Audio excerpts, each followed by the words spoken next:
गरीब नवाज जी।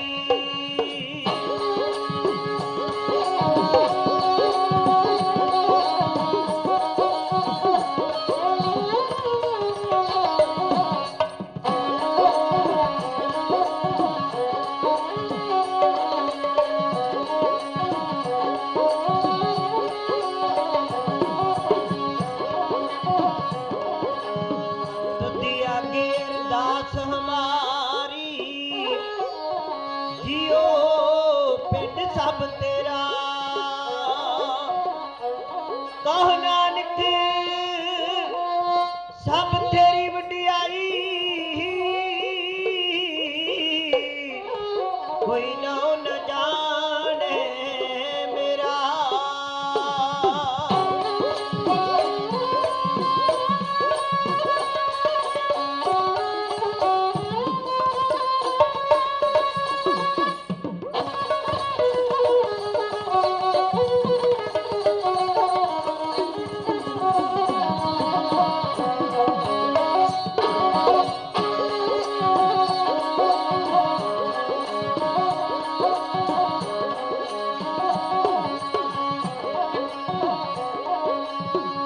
सूरा सो पहचानिए,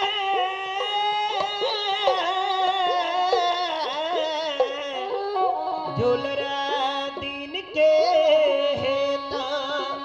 पुरजा पुरजा कट मरै, कबहू न छाड़े खेत। आनंद गुणी निदान गुरु गरीब नवाज। सारी संगत गज के बोलना जी, सतनाम श्री वाहेगुरु जी।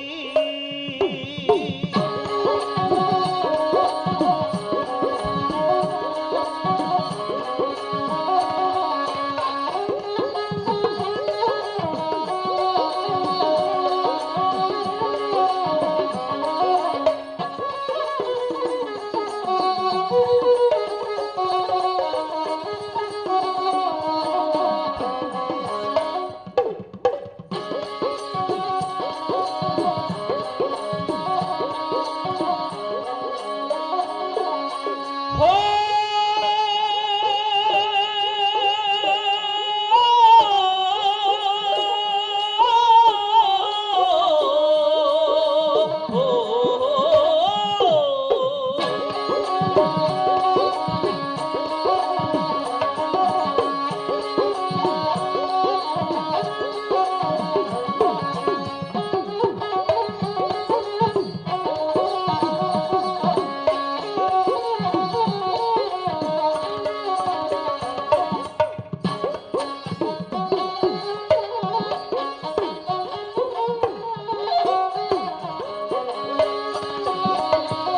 धन बाबा वीर सिंह, धन बाबा वीर सिंह, धन कुर्बानी तेरी। ओ धन बाबा वीर सिंह, धन बाबा वीर सिंह, धन कुर्बानी तेरी। जबरदस्त सिद्दक नाल जबरदस्त सिद्दक नाल मत्था तू लाया है। जबरदस्त सिद्दक नाल मत्था तू लाया है।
ਦੀ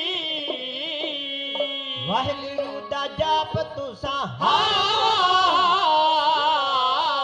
ਵਾਹਿਗੁਰੂ ਦਾ ਜਾਪ ਤੁਸਾਂ ਦਿਲ 'ਚ ਵਸਾਇਆ ਹੈ ਵਾਹਿਗੁਰੂ ਦਾ ਜਾਪ ਤੁਸਾਂ ਦਿਲ 'ਚ ਵਸਾਇਆ ਹੈ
ਆਉਂਦੇ ਜਾਂਦੇ ਰਾਈਆਂ ਤਾਈ ਆਉਂਦੇ ਜਾਂਦੇ ਰਾਈਆਂ ਤਾਈ ਸੱਚ ਦਾ ਸੰਦੇਸ਼ ਦਿੱਤਾ ਆਉਂਦੇ ਜਾਂਦੇ ਰਾਈਆਂ ਤਾਈ ਆਉਂਦੇ ਜਾਂਦੇ ਰਾਈਆਂ ਤਾਈ ਸੱਚ ਦਾ ਸੰਦੇਸ਼ ਦਿੱਤਾ ਸਭ ਨਾਲ ਇੱਕੋ ਜਿਹਾ ਸਭ ਨਾਲ ਇੱਕੋ ਜਿਹਾ ਪਿਆਰ ਤੁਸਾਂ ਪਾਇਆ ਹੈ ਸਭ ਨਾਲ ਇੱਕੋ ਜਿਹਾ ਪਿਆਰ ਤੁਸਾਂ ਪਾਇਆ ਹੈ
ਕਹੇ ਬਲਵਿੰਦਰ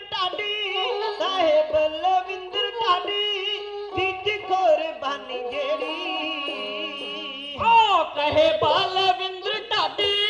ਕਹੇ ਬਲਵਿੰਦਰ ਢਾਡੀ ਕੀਤੀ ਕੁਰਬਾਨੀ ਜਿਹੜੀ ਸੰਗਤਾਂ ਦੇ ਵਿੱਚ ਖੜ ਸੰਗਤਾਂ ਦੇ ਵਿੱਚ ਖੜ ਜਸ ਤੇਰਾ ਗਾਇਆ ਹੈ ਸੰਗਤਾਂ ਦੇ ਵਿੱਚ ਖੜ ਜਸ ਤੇਰਾ ਗਾਇਆ ਹੈ ਸੰਗਤਾਂ ਦੇ ਵਿੱਚ ਖੜ ਜਸ ਤੇਰਾ ਗਾਇਆ ਹੈ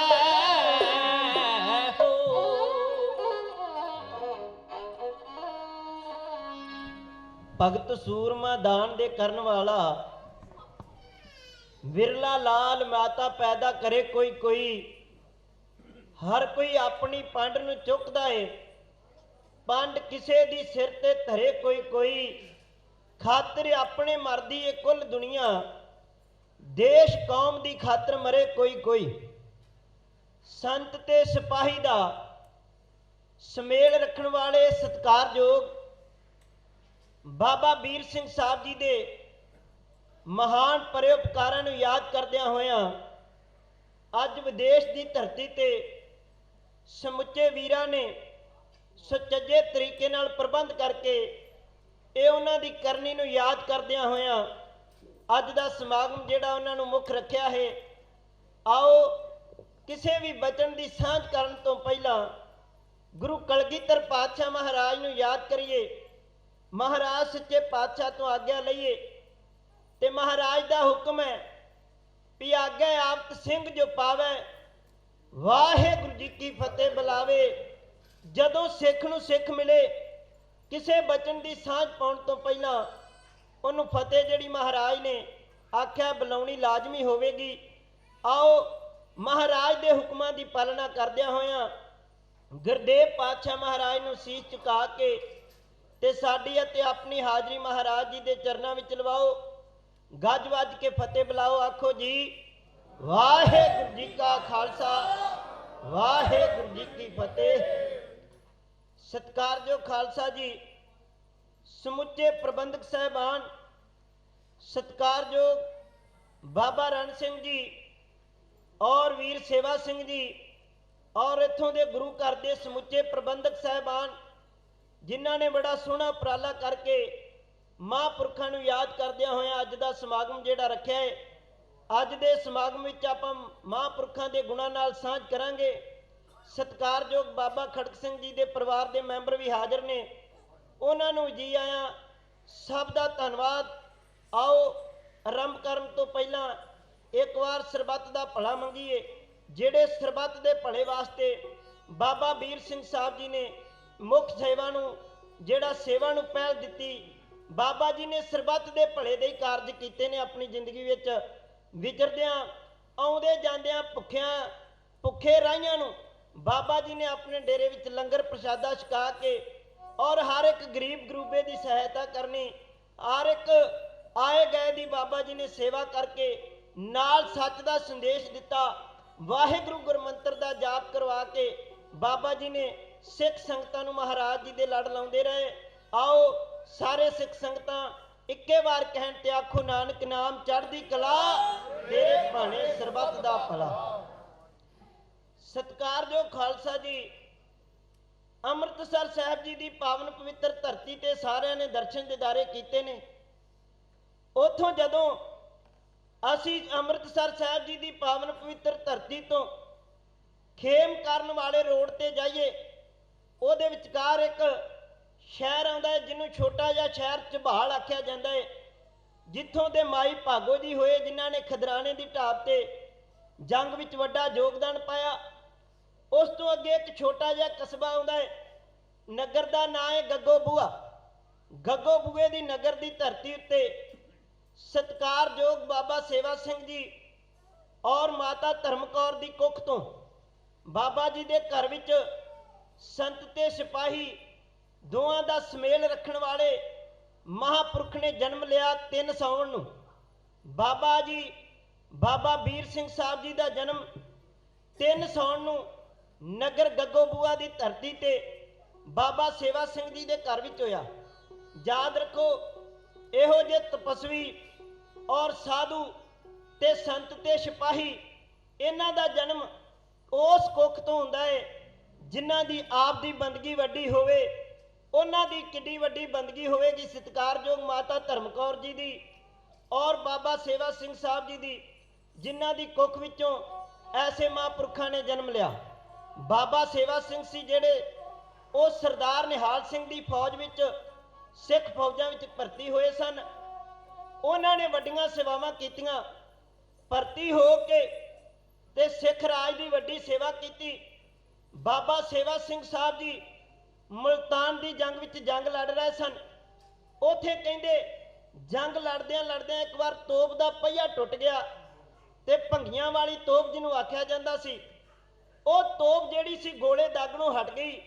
ਇੱਕ ਧੁਰਾ ਥੱਲੇ ਡਿੱਗ ਪਿਆ, ਇੱਕ ਪਹੀਆ ਜਿਹੜਾ ਸੀ ਉਹ ਨਾਲ ਸੀ, ਦੂਸਰਾ ਧੁਰਾ ਜਿਹੜਾ ਸੀ ਉਹ ਧਰਤੀ ਉੱਤੇ ਡਿੱਗ ਪਿਆ। ਤੇ ਉੱਥੋਂ ਦੇ ਸਿਪਾਹੀਆਂ ਨੇ ਆ ਕੇ ਤੋਪ ਜੀ ਨੂੰ ਆਖਿਆ ਵੀ ਤੋਪ ਜੀ ਕੀ ਗੱਲ ਹੈ, ਜਿਹੜੀ ਤੋਪ ਗੋਲੇ ਸੁੱਟਣੋਂ ਬੰਦ ਕਿਉਂ ਹੋ ਗਈ ਹੈ? ਉਹਨੇ ਆਖਿਆ ਬਾਬਾ ਜੀ ਤੋਪ ਦਾ ਇੱਕ ਪਹੀਆ ਟੁੱਟ ਗਿਆ ਹੈ, ਧੁਰਾ ਜ਼ਮੀਨ ਉੱਤੇ ਡਿੱਗ ਪਿਆ ਹੈ। ਹੁਣ ਜੇ ਕੋਈ ਸੂਰਮਾ ਉਸ ਤੋਪ ਨੂੰ ਆਪਣਾ ਮੋਢਾ ਦੇਵੇਗਾ, ਉਹਦਾ ਧੁਰਾ ਬਰੋਬਰ ਕਰੇਗਾ, ਫਿਰ ਇੱਕ ਗੋਲਾ ਦਾਗਿਆ ਜਾਵੇਗਾ, ਨਾਲ ਹੀ ਉਸ ਸੂਰਮੇ ਦੀ ਸ਼ਹਾਦਤ ਹੋ ਜਾਵੇਗੀ ਤੇ ਫਿਰ ਜਿਹੜੀ ਆ ਤੋਪ ਚੱਲ ਸਕਦੀ। ਉੱਥੇ ਰੌਲਾ ਪੈ ਗਿਆ। ਕੌਣ ਆਖੇ? ਇਹ ਨਹੀਂ ਰੌਲਾ ਪਿਆ ਵੀ ਕੋਈ ਆਖੇ ਮੈਂ ਨਹੀਂ ਮੋਢਾ ਦੇਣਾ। ਕੋਈ ਆਖੇ ਮੈਂ ਨਹੀਂ ਮੋਢਾ ਦੇਣਾ। ਉੱਥੇ ਰੌਲਾ ਇਸ ਗੱਲ ਦਾ ਪੈ ਗਿਆ, ਕੋਈ ਆਖੇ ਪਹਿਲਾਂ ਮੇਰੀ ਵਾਰੀ ਆ, ਕੋਈ ਆਖੇ ਪਹਿਲਾਂ ਮੇਰੀ ਵਾਰੀ ਹੈ। ਪਰ ਯਾਦ ਰੱਖੋ, ਸਭ ਤੋਂ ਪਹਿਲਾਂ ਮੋਢਾ ਸਤਿਕਾਰਯੋਗ ਬਾਬਾ ਵੀਰ ਸਿੰਘ ਸਾਹਿਬ ਜੀ ਦੇ ਪਿਤਾ ਜੀ ਸੰਤ ਬਾਬਾ ਸੇਵਾ ਸਿੰਘ ਜੀ ਹੋਣਾ ਨੇ, ਬਾਬਾ ਸੇਵਾ ਸਿੰਘ ਜੀ ਹੋਣਾ ਨੇ ਜਿਹੜਾ ਸੀ ਪਹਿਲਾ ਮੋਢਾ ਦੇ ਕੇ ਤੋਪ ਦਾ ਗੋਲਾ ਚਲਾ ਕੇ ਤੇ ਸ਼ਹਾਦਤ ਦਾ ਜਾਮ ਜਿਹੜਾ ਸੀ ਉਸ ਮੁਲਤਾਨ ਦੀ ਜੰਗ ਅੰਦਰ ਬਾਬਾ ਸੇਵਾ ਸਿੰਘ ਜੀ ਨੇ ਸ਼ਹੀਦੀ ਬਾਟਾ ਛਕਿਆ। ਉਸ ਤੋਂ ਬਾਅਦ ਬਾਬਾ ਵੀਰ ਸਿੰਘ ਸਾਹਿਬ ਜੀ ਸਿੱਖ ਫੌਜਾਂ ਵਿੱਚ ਆਪ ਭਰਤੀ ਹੋਏ। ਲੰਮਾ ਸਮਾਂ ਬਾਬਾ ਜੀ ਨੇ ਮੁਹਿੰਮਾਂ ਲੜੀਆਂ, ਜਿਵੇਂ ਮੁਲਤਾਨ ਦੀ ਜੰਗ, ਪਿਸ਼ੌਰ ਦੀ ਜੰਗ, ਕਸ਼ਮੀਰ ਦੀ ਜੰਗ, ਸਾਰੇ ਮੋਰਚੇ ਬਾਬਾ ਜੀ ਅੱਗੇ ਹੋ ਕੇ ਲੜਦੇ ਰਹੇ। ਸਤਿਕਾਰਯੋਗ ਬਾਬਾ ਵੀਰ ਸਿੰਘ ਸਾਹਿਬ ਜੀ ਤੇ ਸਾਰੇ ਮੋਰਚੇ ਜਿਹੜੇ ਸਨ ਸਫਲ ਹੁੰਦੇ ਰਹੇ। ਲੰਮਾ ਸਮਾਂ ਸੇਵਾ ਕਰਨ ਤੋਂ ਬਾਅਦ ਬਾਬਾ ਜੀ ਨੂੰ ਬੰਦਗੀ ਦੀ ਜਿਹੜੀ ਚਿਣਕ ਲੱਗੀ, ਬਾਬਾ ਜੀ ਨੂੰ ਬੰਦਗੀ ਦੀ ਗੁੜਤੀ ਆਪਣੇ ਘਰ ਵਿੱਚੋਂ, ਆਪਣੇ ਪਰਿਵਾਰ ਵਿੱਚੋਂ, ਆਪਣੇ ਪਿਤਾ ਸੇਵਾ ਸਿੰਘ ਜੀ ਕੋਲੋਂ ਮਿਲੀ ਸੀ। ਬਾਬਾ ਜੀ ਜਿਹੜੇ ਸਨ ਇਹ ਲੰਮੀ ਸੇਵਾ ਕਰਨ ਤੋਂ ਬਾਅਦ ਇਹਨਾਂ ਦਾ ਜਿਹੜਾ ਮੇਲ ਸੀ ਸਤਿਕਾਰਯੋਗ ਬਾਬਾ ਭਾਗ ਸਿੰਘ ਜੀ ਕੁਰੀ ਵਾਲਿਆਂ ਨਾਲ ਹੋਇਆ। ਉਹਨਾਂ ਨਾਲ ਰਹਿ ਕੇ ਔਰ ਬਾਬਾ ਸਾਹਿਬ ਸਿੰਘ ਜੀ ਬੇਦੀ ਵਾਲਿਆਂ ਨਾਲ ਇਹਨਾਂ ਦਾ ਮੇਲ ਹੋਇਆ। ਉੱਥੇ ਇਹਨਾਂ ਨੇ ਲੰਮਾ ਸਮਾਂ ਉਹਨਾਂ ਦੇ ਨਾਲ ਰਹਿ ਕੇ ਸੇਵਾ ਕੀਤੀ। ਆਖਿਰ ਫੌਜ ਵਿੱਚੋਂ ਜਿਹੜਾ ਸੀ ਅਸਤੀਫਾ ਦੇ ਕੇ ਬਾਬਾ ਜੀ ਨੇ ਜਿਹੜਾ ਪੱਤਰ ਲਿਖ ਕੇ ਦੇ ਆਏ ਸਨ ਵੀ ਅੱਜ ਤੋਂ ਬਾਅਦ ਅਸੀਂ ਨੌਕਰੀ ਨਹੀਂ ਕਰਾਂਗੇ, ਅਸੀਂ ਸਿੱਖ ਸੰਗਤਾਂ ਦੀ ਸੇਵਾ ਕਰਾਂਗੇ। ਬਾਬਾ ਜੀ ਉੱਥੋਂ ਅਸਤੀਫਾ ਦੇ ਕੇ ਆਪਣੇ ਨਗਰ ਗੱਗੋ ਬੁਗੇ ਤੋਂ ਬਾਬਾ ਜੀ ਨੇ ਇੱਕ ਸੌਂਦਾ ਸਿੰਘ ਜੀ ਦੇ ਸਰਦਾਰ ਦੇ ਕਹਿਣ ਉੱਤੇ ਬਾਬਾ ਜੀ ਨੇ ਤਰਨਤਾਰਨ ਤੋਂ, ਜ਼ਿਲ੍ਹਾ ਤਰਨਤਾਰਨ ਤੋਂ ਇੱਕ ਸੜਕ ਜਾਂਦੀ ਹੈ ਗੋਇੰਦਵਾਲ ਸਾਹਿਬ ਨੂੰ, ਉਸ ਦੇ ਉੱਤੇ ਇੱਕ ਨਗਰ ਪੈਂਦਾ ਹੈ ਗੱਗੋ ਬੁਗਾ। ਉੱਥੇ ਆ ਕੇ ਫਿਰ ਬਾਬਾ ਜੀ ਨੇ ਆਪਣਾ ਡੇਰਾ ਖੋਲ੍ਹਿਆ। ਉੱਥੇ ਨਰੰਗਾਬਾਦ ਦੀ ਧਰਤੀ ਤੇ ਬਾਬਾ ਜੀ ਨੇ ਆ ਕੇ ਆਪਣਾ ਜਿਹੜਾ ਡੇਰਾ ਚਲਾਇਆ। ਸਿੱਖ ਸੰਗਤਾਂ ਦੀ ਸੇਵਾ ਬਾਬਾ ਸੇਵਾ ਸਿੰਘ ਜੀ ਉੱਥੇ ਕਰਨ ਲੱਗੇ। ਆਈਆਂ ਗਈਆਂ ਸੰਗਤਾਂ ਨੂੰ ਨਾਮ ਜਪਾਉਣਾ। ਉੱਥੇ ਆ ਕੇ ਕੋਈ ਕੌਮ ਦੇ ਸੇਵਾਦਾਰਾਂ ਨੇ, ਜੁਝਾਰੂ ਸੂਰਮਿਆਂ ਨੇ ਬਾਬਾ ਜੀ ਦੀ ਸ਼ਰਨ ਲਿਆ ਕਰਨੀ। ਇਸ ਤਰ੍ਹਾਂ ਲੰਮਾ ਸਮਾਂ ਬਾਬਾ ਜੀ ਉੱਥੇ ਜਿਹੜੀ ਸਨ ਨਗਰ, ਉੱਥੇ ਨਰੰਗਾਬਾਦ ਦੀ ਧਰਤੀ ਤੇ ਡੇਰੇ ਵਿੱਚ ਬਾਬਾ ਜੀ ਸੇਵਾ ਕਰਦੇ ਰਹੇ। ਇੱਕ ਦਿਨ ਕਹਿੰਦੇ ਸ਼ੇਰੇ ਪੰਜਾਬ ਮਹਾਰਾਜਾ ਰਣਜੀਤ ਸਿੰਘ ਨੇ ਆਪਣਾ ਇੱਕ ਜਿਹੜਾ ਸੀ ਫੌਜਦਾਰ ਭੇਜਿਆ। ਉਹਨਾਂ ਨੂੰ ਪਤਾ ਲੱਗਾ ਕਿ ਬਾਬਾ ਜੀ ਜਿਹੜੇ ਨੇ ਉਹ ਨਰੰਗਾਬਾਦ ਦੀ ਧਰਤੀ ਉੱਤੇ ਵੱਡੀਆਂ ਸੇਵਾਵਾਂ ਕਰ ਰਹੇ ਨੇ। ਉਹਨਾਂ ਸੋਚਿਆ ਵੀ ਸਾਨੂੰ ਵੀ ਜਾ ਕੇ ਦਰਸ਼ਨ ਕਰਨੇ ਚਾਹੀਦੇ ਨੇ। ਉਹਨੇ ਸ਼ੇਰੇ ਪੰਜਾਬ ਮਹਾਰਾਜਾ ਰਣਜੀਤ ਸਿੰਘ ਨੇ ਫੌਜਦਾਰ ਭੇਜਿਆ ਵੀ ਅਸੀਂ ਆ ਕੇ ਬਾਬਾ ਜੀ ਦਰਸ਼ਨ ਕਰਨੇ ਨੇ ਤੇ ਕਦੋਂ ਆਈਏ। ਤੇ ਬਾਬਾ ਜੀ ਨੇ ਉਸ ਫੌਜਦਾਰ ਨੂੰ ਆਖਿਆ ਵੀ ਸ਼ੇਰੇ ਪੰਜਾਬ ਨੂੰ ਕਹਿ ਦਿਓ ਆਵੇ ਜਮ ਆਵੇ, ਪਰ ਇੱਥੇ ਮਹਾਰਾਜਾ ਬਣ ਕੇ ਨਾ ਆਵੇ ਤੇ ਸਾਡੀਆਂ ਕੋਈ ਸ਼ਰਤਾਂ ਨੇ। ਇੱਕ ਇੱਥੇ ਆਪਣੀ ਕੋਈ ਭੇਟਾ ਨਾ ਧਰੇ, ਦੂਜਾ ਆ ਕੇ ਲੰਗਰ ਵਿੱਚੋਂ ਪ੍ਰਸ਼ਾਦਾ ਛਕਣਾ ਪਵੇਗਾ।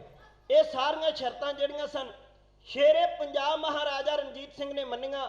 ਕਹਿੰਦੇ ਮਹਾਰਾਜਾ ਰਣਜੀਤ ਸਿੰਘ ਹੋਇਆ ਹਾਥੀ ਦੀ ਹਮਾਰੀ ਵਿੱਚ ਸਵਾਰ ਤੇ ਬਾਬਾ ਜੀ ਦੇ ਡੇਰੇ ਤੋਂ ਥੋੜੀ ਦੂਰ ਜਾ ਕੇ ਹਾਥੀ ਤੋਂ ਉਤਰ ਕੇ ਤੁਰ ਕੇ ਬਾਬਾ ਜੀ ਦੇ ਡੇਰੇ ਵੱਲ ਆਇਆ। ਬਾਬਾ ਜੀ ਦੇ ਡੇਰੇ ਵਿੱਚ ਆ ਕੇ ਪਹਿਲਾਂ ਉਹਨੇ ਪ੍ਰਸ਼ਾਦਾ ਛਕਿਆ, ਫਿਰ ਕਹਿੰਦੇ ਬਾਬਾ ਜੀ ਕੋਲ ਦਰਸ਼ਨ ਮੇਲੇ ਕੀਤੇ ਤੇ ਬਾਬਾ ਜੀ ਦੇ ਕਹਿਣ ਉੱਤੇ ਕੋਈ ਭੇਟਾ ਜਿਹੜੀ ਸੀ, ਕਿਉਂਕਿ ਬਾਬਾ ਜੀ ਨੇ ਵਰਜਿਆ ਸੀ, ਉੱਥੇ ਕੋਈ ਬਾਬਾ ਜੀ ਨੂੰ ਭੇਟਾ ਨਹੀਂ ਧਰੀ। ਬਾਬਾ ਜੀ ਨਾਲ ਬਚਨ ਬਲਾਸ ਕਰਨ ਤੋਂ ਬਾਅਦ, ਲੰਗਰ ਵਿੱਚੋਂ ਪ੍ਰਸ਼ਾਦਾ ਛਕਣ ਤੋਂ ਬਾਅਦ ਜਦੋਂ ਡੇਰੇ ਦਾ ਮਾਹੌਲ ਚਾਲ ਵੇਖਿਆ, ਉੱਥੇ ਪੁਰਾਣਾ ਸਮਾਂ ਸੀ, ਉਦੋਂ ਛੰਨਾ ਸਨ, ਕਾਨਿਆਂ ਦੀਆਂ ਛੰਨਾ ਪਈਆਂ ਹੋਈਆਂ ਸਨ। ਸਾਰਾ ਕੁਝ ਵੇਖ ਕੇ, ਡੇਰਾ ਕੱਚਾ ਵੇਖ ਕੇ ਕਹਿੰਦਾ ਬਾਬਾ ਜੀ ਨੇ ਮਨਾਹੀ ਬੜੀ ਕੀਤੀ ਏ, ਪਰ ਮੇਰਾ ਦਿਲ ਕਰਦਾ ਹੈ ਸੇਵਾ ਕਰਨ ਨੂੰ। ਮਹਾਰਾਜਾ ਰਣਜੀਤ ਸਿੰਘ ਕਹਿ ਰਿਹਾ ਸੀ, ਕਹਿੰਦਾ ਮੇਰਾ ਜੀ ਕਰਦਾ ਹੈ ਗੁਰੂ ਘਰ ਦੀ ਸੇਵਾ ਕਰਨ ਨੂੰ, ਪਰ ਬਾਬਾ ਜੀ ਨੇ ਮੇਰੇ ਉੱਤੇ ਸਖਤ ਹੁਕਮ ਲਾਏ ਨੇ ਵੀ ਇੱਥੇ ਕੋਈ ਭੇਟਾ ਨਹੀਂ ਧਰਨੀ, ਇੱਥੇ ਕੋਈ ਆਪਣਾ ਮਹਾਰਾਜਾ ਨਹੀਂ ਬਣ ਕੇ ਆਉਣਾ। ਪਰ ਮੇਰੇ ਦਿਲ ਦੀ ਇੱਛਾ ਹੈ ਵੀ ਮੈਂ ਇਸ ਡੇਰੇ ਨੂੰ ਪੱਕਾ ਕਰਾਂ, ਇੱਥੇ ਕੁਝ ਨਾ ਕੁਝ ਸੇਵਾ ਕਰਕੇ ਮੈਂ ਆਪਣਾ ਜਨਮ ਸਫਲਾ ਕਰਾਂ। ਬਾਬਾ ਜੀ ਨੇ ਉਹਨੂੰ ਮਨਾ ਕਰਕੇ ਇੱਥੋਂ ਮੋੜ ਦਿੱਤਾ ਤੇ ਸੰਗਤਾਂ ਨੇ ਜਿਹੜਾ ਸੀ ਇਤਰਾਜ਼ ਕੀਤਾ ਵੀ ਬਾਬਾ ਜੀ ਮਹਾਰਾਜਾ ਸਾਹਿਬ ਆਏ ਸਨ, ਉਹ ਭੇਟਾ ਧਰਦੇ ਸਨ, ਜੇ ਭੇਟਾ ਲੈ ਲੈਂਦੇ ਡੇਰਾ ਪੱਕਾ ਹੋ ਜਾਂਦਾ, ਸਾਨੂੰ ਕੀ ਸੀ। ਬਾਬਾ ਜੀ ਕਹਿੰਦੇ ਨਹੀਂ, ਸਰਕਾਰੀ ਪੈਸਾ ਅਸੀਂ ਗੁਰੂ ਘਰ ਵਿੱਚ ਨਹੀਂ ਲੱਗਣ ਦੇਣਾ, ਇੱਥੇ ਕਿਰਤੀਆਂ ਦੀ ਸੇਵਾ ਲੱਗੇਗੀ, ਕਿਰਤੀਆਂ ਦਾ ਦਸਵੰਧ ਗੁਰੂ ਘਰ ਵਿੱਚ ਲੱਗੇਗਾ। ਇੱਥੇ ਅਸੀਂ ਕੋਈ ਰਾਜਿਆਂ ਮਹਾਰਾਜਿਆਂ ਦਾ ਇਹਨੂੰ ਨਹੀਂ ਬਣਾਉਣਾ, ਇੱਥੇ ਅਸੀਂ ਕਿਰਤੀ ਲੋਕਾਂ ਦੀ ਮਾਇਆ ਲਾਉਣੀ। ਤੇ ਮਹਾਰਾਜਾ ਰਣਜੀਤ ਸਿੰਘ ਉੱਥੋਂ ਵਾਪਸ ਮੁੜਿਆ ਤੇ ਬਾਬਾ ਜੀ ਨੇ ਸਿੱਖ ਸੰਗਤਾਂ ਨੂੰ ਫਿਰ ਹੁਕਮ ਕੀਤਾ। ਇੱਥੋਂ ਅੰਦਾਜ਼ਾ ਲਾਇਓ ਵੀ ਬਾਬਾ ਜੀ ਦੇ ਡੇਰੇ ਵਿੱਚ ਕਿੰਨੀ ਸੰਗਤ ਜੁੜੀ ਹੋਵੇਗੀ, ਕਿੰਨੀਆਂ ਸਿੱਖ ਸੰਗਤਾਂ ਬਾਬਾ ਜੀ ਦੇ ਦਰ ਘਰ ਵਿੱਚ ਆਉਂਦੀਆਂ ਹੋਣਗੀਆਂ। ਬਾਬਾ ਜੀ ਨੇ ਕਿਹਾ ਵੀ ਜਿੰਨੀਆਂ ਵੀ ਸੰਗਤਾਂ ਇਸ ਦਰਬਾਰ ਵਿੱਚ ਆਉਂਦੀਆਂ ਨੇ, ਜਿੰਨੀਆਂ ਸੰਗਤਾਂ ਇਸ ਡੇਰੇ ਵਿੱਚ ਆਉਂਦੀਆਂ ਨੇ, ਸਾਰੀਆਂ ਸੰਗਤਾਂ ਆਪੋ ਆਪਣੇ ਘਰਾਂ ਵਿੱਚੋਂ 5-5 ਇੱਟਾਂ ਜਿਹੜੀਆਂ ਨੇ ਨਾਨਕਸ਼ਾਹੀ ਇੱਟਾਂ, ਜਿੱਡੀ ਅੱਜ ਕੱਲ੍ਹ ਇੱਟ ਹੈ ਉਹਦੀਆਂ 3 ਬਣ ਜਾਂਦੀਆਂ ਸਨ। ਨਾਨਕਸ਼ਾਹੀ 3 ਇੱਟਾਂ ਹੋਣ ਮਾਨੋ ਜਾਂ 2 ਇੱਟਾਂ ਹੋਣ ਤੇ ਅੱਜ ਕੱਲ੍ਹ ਦੀ 1 ਇੱਟ ਹੋਵੇ। ਸਿੱਖ ਸੰਗਤਾਂ ਨੂੰ ਬਾਬਾ ਜੀ ਨੇ ਹੁਕਮ ਕੀਤਾ ਵੀ 5-5 ਇੱਟਾਂ ਜਿਹੜੀਆਂ ਨੇ ਆਪੋ ਆਪਣੇ ਘਰਾਂ ਵਿੱਚੋਂ ਪਕਾ ਕੇ ਲਿਆਇਓ। ਫਿਰ ਉਸ ਨਾਨਕਸ਼ਾਹੀ ਇੱਟਾਂ ਜਿਹੜੀਆਂ ਸਨ ਬਾਬਾ ਜੀ ਦੇ ਕਹਿਣ ਉੱਤੇ ਸਿੱਖ ਸੰਗਤਾਂ ਨੇ ਆਪੋ ਆਪਣੇ ਘਰਾਂ ਵਿੱਚੋਂ 5-5 ਇੱਟਾਂ ਪਕਾ ਕੇ ਲਿਆਂਦੀਆਂ। ਅੱਜ ਵੀ ਨਰੰਗਾਬਾਦ ਦੀ ਧਰਤੀ ਤੇ ਕੁਝ ਨਾਨਕਸ਼ਾਹੀ ਇੱਟਾਂ ਨਾਲ ਜਿਹੜਾ ਹੈ ਉਹ ਗੁਰੂ ਘਰ ਦੀਆਂ ਦੀਵਾਰਾਂ ਬਣੀਆਂ ਹੋਈਆਂ ਨੇ। ਸਿੱਖ ਸੰਗਤਾਂ ਜਿਹੜੀਆਂ ਸਨ ਬਾਬਾ ਜੀ ਨਾਲ ਕਿੰਨੀਆਂ ਜੁੜੀਆਂ ਸਨ। 5-5 ਇੱਟਾਂ ਲਿਆਉਣ ਨਾਲ ਗੁਰੂ ਘਰ ਦੀ ਜਿਹੜੀ ਵੱਡੀ ਸੋਹਣੀ ਇਮਾਰਤ ਬਾਬਾ ਜੀ ਨੇ ਬਣਾਈ। ਇਸ ਤਰ੍ਹਾਂ ਵੱਡੀਆਂ ਕਾਰ ਸੇਵਾਵਾਂ ਜਿਹੜੀਆਂ ਸਨ ਉਹ ਚੱਲਦੀਆਂ ਰਹੀਆਂ। ਉਧਰ ਯਾਦ ਰੱਖੋ 1839 ਈਸਵੀ ਵਿੱਚ ਮਹਾਰਾਜਾ ਰਣਜੀਤ ਸਿੰਘ ਸਦਾ ਦੀ ਨੀਂਦੇ ਸੌ ਜਾਂਦਾ ਹੈ। ਉਸ ਤੋਂ ਬਾਅਦ ਧਿਆਨ ਸਿੰਘ ਡੋਗਰੇ ਵਰਗਿਆਂ ਨੇ ਸਿੱਖ ਰਾਜ ਨੂੰ ਸੰਭਿਆ। ਧਿਆਨ ਸਿੰਘ ਡੋਗਰੇ ਵਰਗੇ ਤੇ ਸ਼ੇਰ ਸਿੰਘ ਵਰਗੇ ਇਹਨਾਂ ਜਿਨ੍ਹਾਂ ਨੇ ਆਪਣਾ ਸਿੱਖ ਰਾਜ ਤੇ ਕਬਜ਼ਾ ਜਮਾਇਆ ਤੇ ਫਿਰ ਕਬਜ਼ਾ ਜਮਾਉਣ ਤੋਂ ਬਾਅਦ ਜਦੋਂ ਧਿਆਨ ਸਿੰਘ ਕਾਬਜ ਹੋਇਆ ਉਹਦਾ ਫਿਰ ਅਤਰ ਸਿੰਘ ਸੰਧਾ ਵਾਲੀਆਂ ਨੇ ਕਤਲ ਕੀਤਾ ਵੀ ਤੂੰ ਕੌਣ ਹੁੰਦਾ ਸਾਡਾ ਸਿੱਖ ਰਾਜ ਸਾਂਭਣ ਵਾਲਾ। ਇਸ ਤੋਂ ਅਤਰ ਸਿੰਘ ਸੰਧਾ ਵਾਲੀਏ ਜਿਹੜੇ ਸਨ ਇਹ ਧਿਆਨ ਸਿੰਘ ਡੋਗਰੇ ਦਾ ਕਤਲ ਕਰਕੇ ਬਾਬਾ ਵੀਰ ਸਿੰਘ ਸਾਹਿਬ ਜੀ ਦੀ ਸ਼ਰਨ ਵਿੱਚ ਨਰੰਗਾਬਾਦ ਦੀ ਪਾਵਨ ਪਵਿੱਤਰ ਧਰਤੀ ਤੇ ਆਉਂਦੇ ਨੇ। ਉਧਰ ਸੰਧਾ ਵਾਲੀਏ ਉਧਰ ਜਿਹੜੇ ਮਹਾਰਾਜਾ ਰਣਜੀਤ ਸਿੰਘ ਦੇ ਕਤਲ ਤੋਂ ਬਾਅਦ ਮੌਤ ਤੋਂ ਬਾਅਦ ਧਿਆਨ ਸਿੰਘ ਡੋਗਰਾ ਬੈਠਾ। ਉਹਦੀ ਮੌਤ ਤੋਂ ਬਾਅਦ ਉਹਦਾ ਪੁੱਤਰ ਹੀਰਾ ਸਿੰਘ ਜੀ ਜਿਹੜਾ ਉਹ ਸੀ ਸਿੱਖ ਫੌਜਾਂ ਦਾ ਆਗੂ ਬਣਿਆ। ਉਹਨੇ ਸਿੱਖ ਫੌਜਾਂ ਨੂੰ ਜਿਹੜੇ ਸਨ ਲਾਲਚ ਦਿੱਤੇ ਔਰ ਕੁਝ ਡੋਗਰਿਆਂ ਨੂੰ ਜਿਹੜੇ ਸਨ, ਡੋਗਰੇ ਤਾਂ ਹੈ ਹੀ ਸਿੱਖ ਰਾਜ ਦੇ ਵੈਰੀ ਸਨ, ਉਹਨਾਂ ਨੇ ਫਿਰ ਇਹ ਬਿਲਾ ਕੀਤਾ, ਇਹ ਸਲਾਹ ਕੀਤੀ ਵੀ ਮਹਾਰਾਜੇ ਸ਼ੇਰੇ ਪੰਜਾਬ ਦੇ ਪੁੱਤਰਾਂ ਨੂੰ ਬਿਲੇ ਲਾ ਕੇ ਸਾਨੂੰ ਲਾਹੌਰ ਦੇ ਉੱਤੇ ਕਬਜ਼ਾ ਕਰਨਾ ਚਾਹੀਦਾ ਹੈ। ਸਾਰਿਆਂ ਨੂੰ ਜਿਹੜਾ ਸੀ ਇਹਨਾਂ ਨੇ ਸਾਰਿਆਂ ਉੱਤੇ ਕਹਿਰ ਢਾ ਕੇ ਖੜਕ ਸਿੰਘ ਵਰਗਿਆਂ ਨੂੰ ਮਰਵਾ ਕੇ ਫਿਰ ਜਿਹੜਾ ਸੀ ਬਾਬਾ ਮਹਾਰਾਜਾ ਰਣਜੀਤ ਸਿੰਘ ਦਾ ਪੁੱਤਰ ਕੰਵਰ ਕਸ਼ਮੀਰਾ ਸਿੰਘ ਜਿਹਨੇ ਬਗਾਵਤ ਕੀਤੀ, ਸਿਆਲਕੋਟ ਦੇ ਕਿਲੇ ਵਿੱਚ ਬੈਠਾ ਸੀ ਆਪਣੀਆਂ ਫੌਜਾਂ ਦੇ ਨਾਲ, ਇਹਨੇ ਬਗਾਵਤ ਕੀਤੀ। ਹੀਰਾ ਸਿੰਘ ਨੇ ਫਿਰ ਸਿੱਖ ਫੌਜਾਂ ਨੂੰ ਨਾਲ ਲੈ ਕੇ ਤੇ ਡੋਗਰਿਆਂ ਨੇ ਮਿਲ ਕੇ ਹੀਰਾ ਸਿੰਘ ਜੀ ਦੇ ਕਹਿਣ ਉੱਤੇ ਕਹਿੰਦੇ ਗੁਲਾਬ ਸਿੰਘ ਵਰਗਿਆਂ ਨੇ ਸਿੱਖ ਰਾਜ ਦੇ ਸ਼ੇਰੇ ਪੰਜਾਬ ਦੇ ਪੁੱਤਰ ਕੰਵਰ ਕਸ਼ਮੀਰਾ ਸਿੰਘ ਉੱਤੇ ਸਿਆਲਕੋਟ ਦੇ ਕਿਲੇ ਉੱਤੇ ਜਿਸ ਕਦਰ ਫੌਜਾਂ ਨੂੰ ਨਾਲ ਲੈ ਕੇ ਹੱਲਾ ਬੋਲਿਆ, ਉਹਨਾਂ ਲਾਈਨਾਂ ਨੂੰ ਢਾਡੀ ਜਥਾ ਇਹਨਾਂ ਸ਼ਬਦਾਂ ਵਿੱਚ ਇਉਂ ਕਹਿੰਦਾ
ਹੈਗਾ ਆਪਣੀਆਂ ਫੌਜਾਂ ਦੇ ਨਾਲ।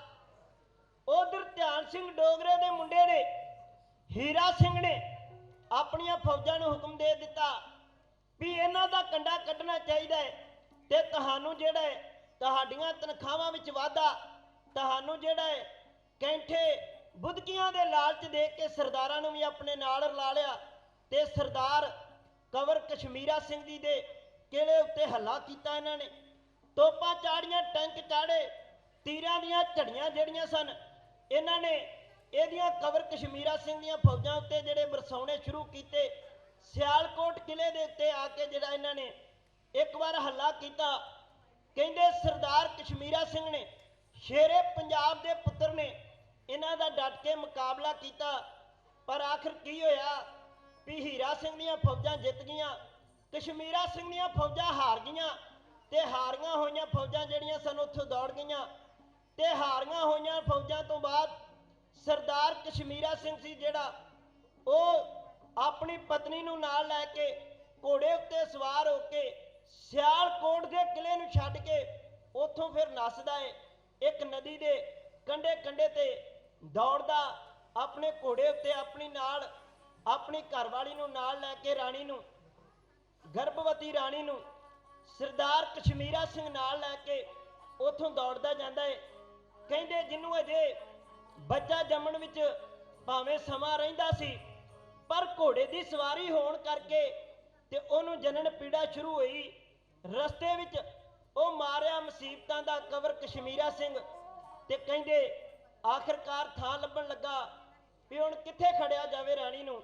ਉਹਨੇ ਫਿਰ ਇੱਕ ਘੋੜੇ ਤੋਂ ਉਤਰ ਕੇ ਥੱਲੇ ਉਤਰ ਕੇ ਦੂਰ ਚਾਰ ਚਫੇਰੇ ਨਿਗਾਹ ਮਾਰੀ ਵੀ ਕਿਤੇ ਕੋਈ ਦੀਵਾ ਬਲਦਾ ਹੋਵੇ, ਉੱਥੇ ਜਾ ਕੇ ਉਹਨਾਂ ਦੇ ਘਰ ਦਾ ਆਸਰਾ ਲਿਆ ਜਾਵੇ। ਇਹਨੂੰ ਇੱਕ ਦੂਰ ਜਗਦਾ ਦੀਵਾ ਨਜ਼ਰ ਪਿਆ। ਉਹ ਸੀ ਇੱਕ ਬੇੜੀ ਵਾਲੇ ਮਲਾਹ ਦਾ, ਉਹਦੀ ਘਰਵਾਲੀ ਸੀ ਤਾਬੋ ਮਲਾਣੀ। ਉਹਦੀ ਨਿਗਾਹ ਉੱਥੇ ਪਈ, ਉੱਥੇ ਗਿਆ ਤੇ ਉੱਥੋਂ ਜਾ ਕੇ ਨਾਲ ਮਲਾਹ ਨੂੰ ਲਿਆ ਤੇ ਨਾਲ ਉਹਦੇ ਘਰ ਵਿੱਚੋਂ ਇੱਕ ਮੰਜਾ ਲੈ ਕੇ ਤੇ ਜਾ ਕੇ ਆਪਣੀ ਰਾਣੀ ਨੂੰ ਮੰਜੇ ਉੱਤੇ ਪਾ ਕੇ ਤੇ ਉਹਨਾਂ ਦੀ ਛੰਨ ਵਿੱਚ ਖੜਦਾ ਹੈ। ਉੱਥੇ ਕੁਝ ਸਮਾਂ ਬਾਅਦ ਛੰਨ ਵਿੱਚ ਜਿਹੜਾ ਸੀ ਤਾਬੋ ਮਲਾਣੀ ਨੇ ਉਸ ਕੰਵਰ ਕਸ਼ਮੀਰਾ ਸਿੰਘ ਦੀ ਰਾਣੀ ਨੂੰ ਅੰਦਰ ਖੜਿਆ ਤੇ ਆਪ ਕਸ਼ਮੀਰਾ ਸਿੰਘ ਸੀ ਜਿਹੜਾ ਉਹ ਬਾਹਰ ਪਰਾਲੀ ਦੇ ਢੇਰ ਉੱਤੇ ਕਾਨਿਆਂ ਦੇ ਝੱਲ ਉੱਤੇ ਜਿਹੜਾ ਬੈਠਾ ਰੱਬ ਨਾਲ ਗੱਲਾਂ ਕਰ ਰਿਹਾ ਸੀ ਵੀ ਰੱਬਾ ਤੂੰ ਕਿੱਥੇ ਰਾਜ ਮਹੱਲ ਬਖਸ਼ੇ ਸਨ, ਅੱਜ ਜਿਹੜਾ ਕੱਖਾਂ ਦੀਆਂ ਕੁੱਲੀਆਂ ਵਿੱਚ ਰੁਲਦੇ ਫਿਰ ਰਹੇ ਆ। ਕਿਤੇ ਹੁੰਦਾ ਉਹ ਸਿਆਲਕੋਟ ਦਾ ਕਿਲਾ ਜਾਂ ਸ਼ੇਰੇ ਪੰਜਾਬ ਮੇਰੇ ਪਿਤਾ ਜੀ ਜਿਉਂਦੇ ਹੁੰਦੇ ਤੇ ਅੱਜ ਸਾਨੂੰ ਆਹ ਕੁਝ ਨਾ ਵੇਖਣਾ ਪੈਂਦਾ। ਗੱਲਾਂ ਕਰ ਰਿਹਾ ਸੀ। ਉਹਨੇ ਚਿਰ ਨੂੰ ਤਾਬੋ ਮਲਾਣੀ ਆਪਣੀ ਛੰਨ ਵਿੱਚੋਂ ਬਾਹਰ ਆ ਕੇ ਉਹਨੂੰ ਕਸ਼ਮੀਰਾ ਸਿੰਘ ਨੂੰ ਆਖਦੀ ਏ ਵੀ ਪੁੱਤਰਾ ਵਧਾਈ ਹੋਵੇ, ਤੈਨੂੰ ਰੱਬ ਨੇ ਪੁੱਤਰ ਦੀ ਦਾਤ ਬਖਸ਼ਿਸ਼ ਕੀਤੀ। ਉਹ ਫਿਰ ਵੀ ਜਿਹੜਾ ਸੀ ਕੰਵਰ ਕਸ਼ਮੀਰਾ ਸਿੰਘ ਰੱਬ ਦਾ ਸ਼ੁਕਰ ਕਰਦਾ ਵੀ ਕੋਈ ਗੱਲ ਨਹੀਂ, ਦੁੱਖ ਸੁੱਖ ਸਰੀਰ ਦੇ ਕੱਪੜੇ ਨੇ, ਮਹਾਰਾਜ ਤੂੰ ਦਾਤ ਦਿੱਤੀ ਏ, ਧੰਨਵਾਦ ਤੇਰਾ। ਤੇ ਫਿਰ ਉਹਨੇ ਚਿਰ ਨੂੰ ਤਾਬੋ ਮਲਾਣੀ ਜਿਹੜੀ ਸੀ ਅੰਦਰ ਜਾ ਕੇ ਕੁਝ ਸਮਾਂ ਬਾਅਦ ਬਾਹਰ ਆਉਂਦੀ ਏ। ਉਹ ਜਿਹੜਾ ਕਸ਼ਮੀਰਾ ਸਿੰਘ ਸੀ ਉਹ ਰੱਬ ਨਾਲ ਗੱਲਾਂ ਕਰ ਰਿਹਾ ਸੀ। ਫਿਰ ਉਹਨੂੰ ਆ ਕੇ ਸੁਣਾ ਦਿੰਦੀ ਏ ਵੀ ਪੁੱਤਰਾ ਜਿਹੜਾ ਤੇਰੇ ਘਰ ਵਿੱਚ ਬੱਚਾ ਪੈਦਾ ਹੋਇਆ ਸੀ ਉਹ ਜਨਮ ਦਾ ਚੋਰ ਨਿਕਲਿਆ ਹੈ। ਉਹ ਮੌਤ ਦੀ ਸਵਾਸਾਂ ਦੀ ਪੂੰਜੀ ਥੋੜੀ ਲੈ ਕੇ ਆਇਆ ਸੀ, ਉਹ ਜਿਹੜਾ ਪੂਰਾ ਹੋ ਚੁੱਕਾ ਹੈ। ਜਦੋਂ ਇਹ ਗੱਲਾਂ ਕੰਵਰ ਕਸ਼ਮੀਰਾ ਸਿੰਘ ਨੂੰ ਤਾਬੋ ਮਲਾਣੀ ਨੇ ਆਖੀਆਂ ਤੇ ਕੰਵਰ ਕਸ਼ਮੀਰਾ ਸਿੰਘ ਇੱਕ ਵਾਰ ਭੁੱਬਾ ਮਾਰ ਕੇ ਰੋ ਪਿਆ ਤੇ ਰੱਬ ਨੂੰ ਲਾਮੇ ਦਿੰਦਾ ਏ ਤੇ ਔਰ ਅੰਦਰ ਜਾ ਕੇ ਉਹ ਜਿਹੜਾ ਪੁੱਤਰ ਨੇ ਜਨਮ ਲਿਆ ਸੀ ਉਹਨੂੰ ਵੇਖਦਾ ਏ ਤੇ ਨਾਲ ਉਹਦੇ ਗੱਲਾਂ ਕਰਦਾ ਵੀ ਪੁੱਤਰਾ ਕੀ ਗੱਲ ਤੈਨੂੰ ਇਹ ਥਾਂ ਹੀ ਚੰਗੀ ਨਹੀਂ ਲੱਗੀ, ਤੇ ਜੇ ਤੂੰ ਹੁੰਨਿਓ ਕਿਤੇ ਉੱਥੇ ਤੇ ਤੇਰੀਆਂ ਕਿਤੇ ਤੋਪਾਂ ਦੀ ਤੈਨੂੰ ਸਲਾਮੀ ਦਿੱਤੀ ਜਾਂਦੀ ਤੇ ਤੂੰ ਰਾਜ ਮਹੱਲ ਵਿੱਚ ਜਨਮ ਲੈਨੇ ਹੋ ਤੇ ਤੈਨੂੰ ਜਿਹੜਾ ਸੀ ਮੈਂ ਮੋਹਰਾਂ ਦੇ ਹੀਰਿਆਂ ਦੇ ਨਾਲ ਜਿਹੜਾ ਸੀ ਦਾਨੀਆਂ ਨੂੰ ਦਾਨ ਦਿੰਦਾ। ਇਹ ਸਾਰੀਆਂ ਗੱਲਾਂ ਕਰ ਰਿਹਾ ਸੀ। ਆਓ ਤੱਕੋ ਉਹ ਜਿਹੜਾ ਕੰਵਰ ਕਸ਼ਮੀਰਾ ਸਿੰਘ ਸੀ ਫਿਰ ਉਹਨੇ ਇੱਕ ਖੇਸ ਦਾ ਟੁਕੜਾ ਤਾਬੋ ਮਲਾਣੀ ਤੋਂ ਲੈ ਕੇ ਉਹਦੇ ਵਿੱਚ ਪਾ ਕੇ ਆਪਣੇ ਪੁੱਤਰ ਨੂੰ ਵਲੇਟ ਕੇ ਤੇ ਨਾਲ ਤੁਰਿਆ ਜਾਂਦਾ ਹੈ। ਚੂੜੀਦਾਰ ਪਜਾਮੀ ਨੂੰ ਤਾਂ ਚੁੱਕਦਾ ਰੇਤਾ ਦੇ ਉੱਤੇ ਤੁਰਿਆ ਜਾ ਰਿਹਾ ਸੀ ਤੇ ਦਰਿਆ ਵੱਲ ਨੂੰ ਆਪਣੇ ਪੁੱਤਰ ਨੂੰ ਜਿਹੜਾ ਸੀ ਦਰਿਆ ਦੇ ਹਵਾਲੇ ਕਰ ਰਿਹਾ ਸੀ। ਆਪਣੇ ਪੁੱਤਰ ਨੂੰ ਕਹਿੰਦੇ ਜਲ ਪ੍ਰਵਾਹ ਕਰਨ ਵਾਸਤੇ ਉਹ ਕੰਵਰ ਕਸ਼ਮੀਰਾ ਸਿੰਘ ਨਾਲੇ ਤੁਰਿਆ ਜਾ ਰਿਹਾ ਹੈ ਤੇ ਨਾਲੇ ਰੱਬ ਨਾਲ ਕੁਝ ਗੱਲਾਂ ਕਰ ਰਿਹਾ ਹੈ। ਉਹਨਾਂ ਲਾਈਨਾਂ ਨੂੰ ਢਾਡੀ ਜੱਥਾ ਇਹਨਾਂ ਸ਼ਬਦਾਂ ਵਿੱਚ ਇਉਂ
ਮੁਸੀਬਤਾਂ ਦਾ ਕੰਵਰ ਕਸ਼ਮੀਰਾ ਸਿੰਘ ਕਹਿੰਦਾ ਦਾਤਾ ਤੇਰੀਆਂ ਨੇ ਕੁਦਰਤਾਂ ਨਿਆਰੀਆਂ ਮਾਰੀਆਂ ਮੁਸੀਬਤਾਂ ਦਾ।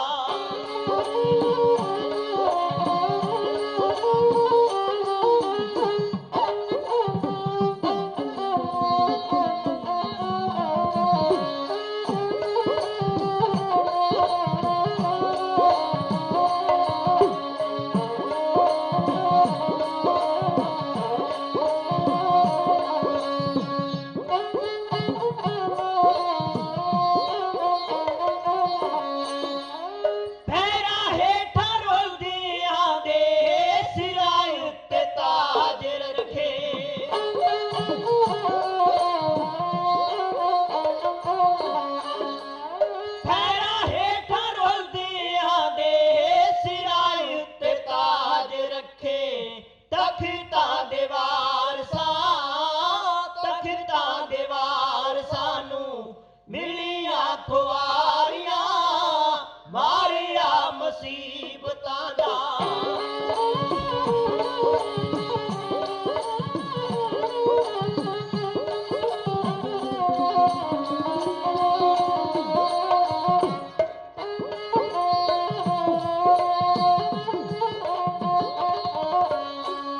ਵਾਸੀ ਮਹਿਲ ਮਾੜੀਆਂ ਦੇ ਭੋਗ ਦੇ ਲਚਾਰੀਆਂ ਮਾਰੀਆਂ ਮੁਸੀਬਤਾਂ ਦਾ।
ਭੁੱਖਿਆ ਗੁਜ਼ਾਰੀਆਂ ਮਾਰਿਆ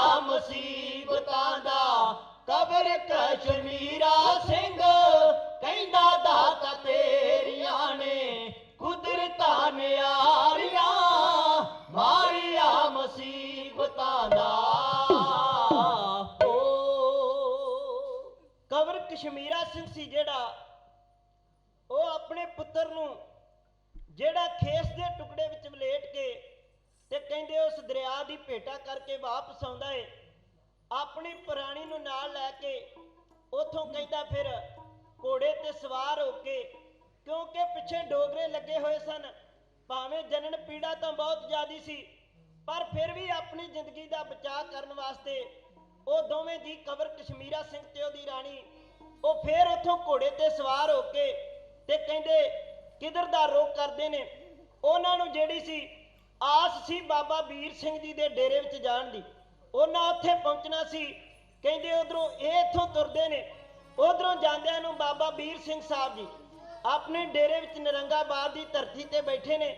ਇੱਕ ਕਮਰੇ ਵਿੱਚ ਬੈਠੇ ਹੋਏ ਸਿੱਖਾਂ ਨੂੰ ਆਪਣੇ ਨਾਲ ਬੈਠੀਆਂ ਹੋਈਆਂ ਸਿੱਖ ਸੰਗਤਾਂ ਨਾਲ ਗੱਲਾਂ ਕਰ ਰਹੇ ਸਨ ਵੀ ਸਿੱਖ ਰਾਜ ਦਾ ਜਿਹੜਾ ਸਮਾਂ ਹੈ ਉਹ ਆਖਰੀ ਸਮਾਂ ਆ ਗਿਆ ਹੈ। ਆਪਣੀਆਂ ਸਿੱਖ ਸੰਗਤਾਂ ਨਾਲ ਗੱਲਾਂ ਕਰ ਰਹੇ ਸਨ ਵੀ ਸਿੱਖ ਰਾਜ ਉੱਤੇ ਜੋ ਬਲਦਾ ਸੁਹਾਗਾ ਵੱਜਣ ਵਾਲਾ ਹੈ, ਇੱਥੇ ਹੁਣ ਜਰਵਾਣਿਆਂ ਦਾ ਰਾਜ ਆਵੇਗਾ। ਇਹ ਧਿਆਨ ਸਿੰਘ ਡੋਗਰੇ ਵਰਗੇ, ਉਹਨਾਂ ਦੇ ਪੁੱਤਰ ਹੀਰਾ ਸਿੰਘ ਵਰਗੇ ਜਿਹੜੇ ਕਿਸੇ ਟਾਈਮ 1-1 ਰੁਪਈਆ ਤਨਖਾਹ ਉੱਤੇ ਸਰਦਾਰ ਮਹਾਰਾਜਾ ਰਣਜੀਤ ਸਿੰਘ ਜੀ ਦੇ ਦਰਬਾਰ ਵਿੱਚ ਨੌਕਰੀ ਕਰਨ ਵਾਸਤੇ ਆਏ ਸਨ। ਆਖਰ ਮਹਾਰਾਜਾ ਰਣਜੀਤ ਸਿੰਘ ਨੇ ਖੋਲੀ ਇੰਨੀ ਜ਼ਿਆਦੀ ਦਿੱਤੀ ਵੀ ਉਹਨਾਂ ਦੇ ਪਰਿਵਾਰ ਦੇ ਵੈਰੀ ਹੋ ਚੁੱਕੇ ਸਨ। ਉਹਨਾਂ ਨੂੰ ਜਿਹੜਾ ਸੀ ਬਿਲੇ ਲਾ ਕੇ ਆਪ ਲਾਹੌਰ ਦਰਬਾਰ ਉੱਤੇ ਕਬਜ਼ਾ ਕਰਨਾ ਚਾਹੁੰਦੇ ਸਨ ਹੀਰਾ ਸਿੰਘ ਵਰਗੇ। ਤੇ ਇਹਨਾਂ ਨੇ ਫਿਰ ਕੀ ਕੀਤਾ, ਆਪਣੀਆਂ ਫੌਜਾਂ ਜਿਹੜੀਆਂ ਸਨ ਕਵਰ ਕਸ਼ਮੀਰਾ ਸਿੰਘ ਮਹਾਰਾਜਾ ਰਣਜੀਤ ਸਿੰਘ ਜੀ ਦੇ ਪੁੱਤਰ ਦੇ ਮਗਰ ਲਾਈਆਂ। ਉੱਥੋਂ ਸਿਆਲਕੋਟ ਕਿਲੇ ਵਿੱਚੋਂ ਨੱਸ ਕੇ ਜਾ ਕੇ ਕਹਿੰਦੇ ਬਾਬਾ ਵੀਰ ਸਿੰਘ ਸਾਹਿਬ ਜੀ ਦਾ ਦਰਵਾਜ਼ਾ ਖੜਕਾਇਆ। ਬਾਬਾ ਵੀਰ ਸਿੰਘ ਜੀ ਅੰਦਰ ਇਹ ਗੱਲਾਂ ਕਰ ਰਹੇ ਸਨ। ਇਹਨੇ ਚਿਰ ਨੂੰ ਪਹਿਰੇਦਾਰ ਜਿਹੜਾ ਬਾਹਰ ਮੇਨ ਦਰਵਾਜ਼ੇ ਤੇ ਖਲੋਤਾ ਸੀ ਬਾਬਾ ਜੀ ਦੇ, ਉਹ ਭੱਜਾ ਹੋਇਆ ਦੌੜਦਾ ਗਿਆ, ਜਾ ਕੇ ਬਾਬਾ ਜੀ ਨੂੰ ਕਹਿੰਦਾ ਬਾਬਾ ਜੀ ਬਾਹਰ ਇੱਕ ਨੌਜਵਾਨ ਮੁੰਡਾ ਆਇਆ ਏ ਤੇ ਉਹਦੇ ਜਿਹੜੇ ਹਾਲਤ ਬੜੀ ਗੰਭੀਰ ਏ, ਪੈਰਾਂ ਤੋਂ ਨੰਗਾ ਏ ਤੇ ਪਾਟੇ ਹੋਏ ਲੀੜੇ ਪਾਏ ਨੇ। ਤੇ ਬਾਬਾ ਜੀ ਉਹ ਕਹਿੰਦਾ ਮੈਂ ਤੁਹਾਨੂੰ ਮਿਲਣਾ ਚਾਹੁੰਦਾ। ਤੇ ਬਾਬਾ ਜੀ ਨੂੰ ਪਤਾ ਲੱਗ ਚੁੱਕਾ ਸੀ ਵੀ ਇਹ ਜਿਹੜੀਆਂ ਨਾ ਹੀਰਾ ਸਿੰਘ ਨੇ ਫੌਜਾਂ ਜਿਹੜੀਆਂ ਨੇ ਕਵਰ ਕਸ਼ਮੀਰਾ ਸਿੰਘ ਦੇ ਮਗਰ ਲਾਈਆਂ ਨੇ। ਬਾਬਾ ਜੀ ਨੇ ਪੈਰੀ ਜੋੜਾ ਵੀ ਨਹੀਂ ਪਾਇਆ, ਕਿਉਂਕਿ ਬਾਬਾ ਜੀ ਜਿਹੜੇ ਸਨ ਉਹ ਸ਼ੇਰੇ ਪੰਜਾਬ ਮਹਾਰਾਜਾ ਰਣਜੀਤ ਸਿੰਘ ਦੀ ਫੌਜ ਵਿੱਚ ਭਰਤੀ ਰਹਿ ਕੇ ਆਏ ਸਨ। ਬਾਬਾ ਜੀ ਦਾ ਉਹਨਾਂ ਦੇ ਪਰਿਵਾਰ ਨਾਲ ਬੜਾ ਸਨੇਹ ਸੀ। ਬਾਬਾ ਜੀ ਜਿਹੜੇ ਸਨ ਨੰਗੇ ਪੈਰੀ ਦੌੜੇ ਗਏ, ਮੇਨ ਦਰਵਾਜ਼ੇ ਉੱਤੇ ਗਏ। ਜਦੋਂ ਬਾਬਾ ਜੀ ਨੇ ਜਾ ਕੇ ਕਸ਼ਮੀਰਾ ਸਿੰਘ ਨੂੰ ਸਿਰ ਤੋਂ ਲੈ ਕੇ ਪੈਰਾਂ ਤੱਕ ਵੇਖਿਆ, ਘੱਟੇ ਨਾਲ ਲੱਤ-ਪੱਤ ਹੋਇਆ, ਪੈਰਾਂ ਵਿੱਚ ਜੋੜਾ ਨਹੀਂ ਹੈ ਤੇ ਭੁੱਗਾ ਮਾਰ ਕੇ ਰੋ ਰਿਹਾ ਸੀ। ਤੇ ਬਾਬਾ ਜੀ ਕਹਿੰਦੇ ਉਹ ਕਸ਼ਮੀਰਾ ਸਿਆ ਇਹ ਤੇਰਾ ਹਾਲ ਕੀ ਬਣਿਆ, ਗੱਲ ਕੀ ਹੈ, ਤੂੰ ਕਿਹੜੇ ਹਾਲਾਤਾਂ ਵਿੱਚ ਗੁਜ਼ਰਿਆ, ਤਨ ਦੇ ਕੱਪੜੇ ਫਟੇ ਹੋਏ ਨੇ। ਤੇ ਬਾਬਾ ਜੀ ਨੂੰ ਜਦੋਂ ਦੁਖੀ ਦਿਲਾਂ ਦੇ ਦਰਦੀ ਬਾਬਾ ਜੀ ਨੇ ਇਹ ਗੱਲਾਂ ਪੁੱਛੀਆਂ, ਕਿਉਂਕਿ ਬਾਬਾ ਜੀ ਨੇ ਪਿਆਰ ਨਾਲ ਜਦੋਂ ਦਰਦ ਫੋਲਿਆ ਤੇ ਫਿਰ ਦਰਦ ਨੂੰ ਆ ਕੇ ਉਹਨੇ ਫਿਰ ਬਾਬਾ ਜੀ ਦੇ ਨਾਲ ਮੋਢਾ ਜੋੜ ਕੇ ਮੋਢੇ ਉੱਤੇ ਸਿਰ ਰੱਖ ਕੇ ਬਾਬਾ ਜੀ ਕਹਿੰਦੇ ਜਿਵੇਂ ਮੁੱਦਤਾਂ ਬਾਅਦ ਵਿਦੇਸ਼ ਤੋਂ ਪੁੱਤਰ ਘਰ ਗਿਆ ਹੋਵੇ, ਆਪਣੇ ਬਾਪੂ ਦੇ ਨਾਲ ਮੋਢਾ ਜੋੜ ਕੇ ਵਿਦੇਸ਼ ਦੀਆਂ ਦੁੱਖ ਤਕਲੀਫਾਂ ਦੱਸਦਾ ਹੈ। ਉਸੇ ਤਰ੍ਹਾਂ ਕਵਰ ਕਸ਼ਮੀਰਾ ਸਿੰਘ ਬਾਬਾ ਵੀਰ ਸਿੰਘ ਜੀ ਦੇ ਮੋਢੇ ਨਾਲ ਲੱਗਾ ਹੋਇਆ ਤੇ ਛਮ-ਛਮ ਅੱਖਾਂ ਵਿੱਚੋਂ ਨੀਰ ਵਹਾ ਕੇ ਆਪਣਾ ਜਿਹੜਾ ਸਾਰਾ ਹਾਲ ਹੈ ਬਾਬਾ ਵੀਰ ਸਿੰਘ ਸਾਹਿਬ ਜੀ ਨੂੰ ਜਿਸ ਕਦਰ ਦੱਸ ਰਿਹਾ ਹੈ, ਉਹਨਾਂ ਲਾਈਨਾਂ ਨੂੰ ਢਾਡੀ ਜਥਾ ਇਹਨਾਂ ਸ਼ਬਦਾਂ ਵਿੱਚ ਇਉਂ ਪੇਸ਼ ਕਰ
ਨੂੰ ਬਚਾਓ ਬਾਬਾ ਜੀ, ਮੇਰੀ ਰਾਣੀ ਨੂੰ ਬਚਾਓ ਬਾਬਾ ਜੀ।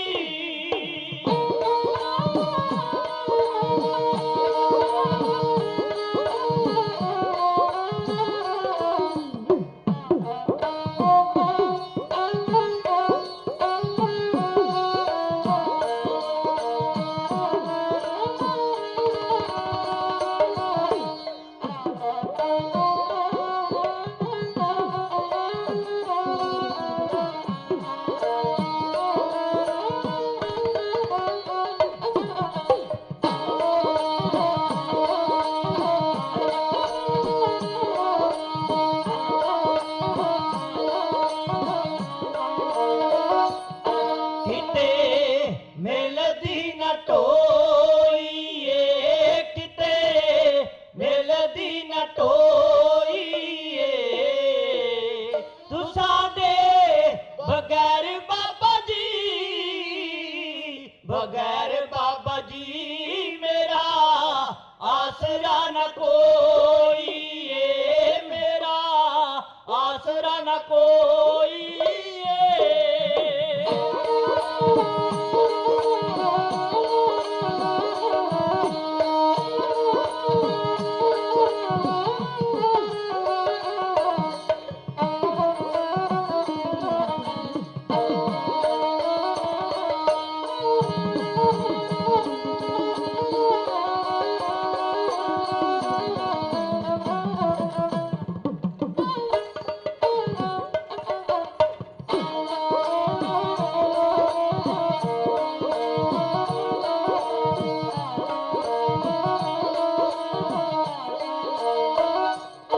ਹੀਰਾ ਸਿੰਘ ਦਾ ਸਤਾਇਆ, ਹਾਂ ਹੀਰਾ ਸਿੰਘ ਦਾ ਸਤਾਇਆ, ਹਾਂ ਸਿਆਲਕੋਟ ਵਿੱਚੋਂ ਨੱਸ ਕੇ,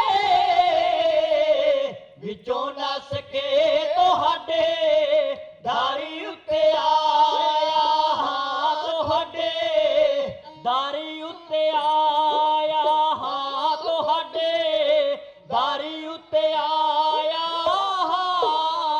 ਹੋ। ਬਾਬਾ ਜੀ ਦੇ ਮੋਢੇ ਲਾ ਕੇ ਆਪਣੀ ਦਰਦ ਭਰੀ ਵਿਥਿਆ ਜਿਹੜੀ ਸੀ ਕਸ਼ਮੀਰਾ ਸਿੰਘ ਦੱਸ ਰਿਹਾ ਸੀ। ਕਹਿੰਦਾ ਬਾਬਾ ਜੀ ਮੈਂ ਸਿਆਲਕੋਟ ਕਿਲੇ ਵਿੱਚੋਂ ਮੇਰੀਆਂ ਫੌਜਾਂ ਹਾਰ ਗਈਆਂ, ਮੈਂ ਤੇ ਮੇਰੀ ਰਾਣੀ ਜਿਹੜੀ ਸੀ ਉਥੋਂ ਨੱਸ ਕੇ ਆ ਰਹੇ ਆ, ਮਗਰ ਜਿਹੜੀਆਂ ਨੇ ਉਹ ਹੀਰਾ ਸਿੰਘ ਨੇ ਫੌਜਾਂ ਲਾਈਆਂ ਨੇ। ਤੇ ਬਾਬਾ ਜੀ ਨੂੰ ਕਹਿ ਰਿਹਾ ਸੀ, ਬਾਬਾ ਜੀ ਮੇਰੀ ਰਾਣੀ ਗਰਭਵਤੀ ਸੀ ਤੇ ਰਸਤੇ ਵਿੱਚ ਇੱਕ ਤਾਬੋ ਮਲਾਣੀ ਦੀ ਝੁੱਗੀ ਵਿੱਚ ਉਹਨੇ ਬੱਚੇ ਨੂੰ ਜਨਮ ਦਿੱਤਾ, ਬੱਚਾ ਜਨਮ ਦਾ ਚੋਰ ਨਿਕਲਿਆ। ਬਾਬਾ ਜੀ ਉਹਨੂੰ ਮੈਂ ਇੱਕ ਦਰਿਆ ਦੀ ਭੇਟਾ ਕਰਕੇ ਤੇ ਅੱਗੇ ਵੱਲ ਆਪ ਜੀ ਦੇ ਡੇਰੇ ਵੱਲ ਆ ਰਿਹਾ ਸਾਂ। ਰਸਤੇ ਵਿੱਚ ਆਉਂਦਿਆਂ ਆਉਂਦਿਆਂ ਮੇਰੀ ਰਾਣੀ ਨੇ ਮੇਰੇ ਕੋਲ ਪਾਣੀ ਮੰਗਿਆ, ਪਰ ਮੇਰੇ ਕੋਲ ਪਾਣੀ ਉਹਨੂੰ ਪਿਆਉਣ ਵਾਸਤੇ ਨਹੀਂ ਸੀ।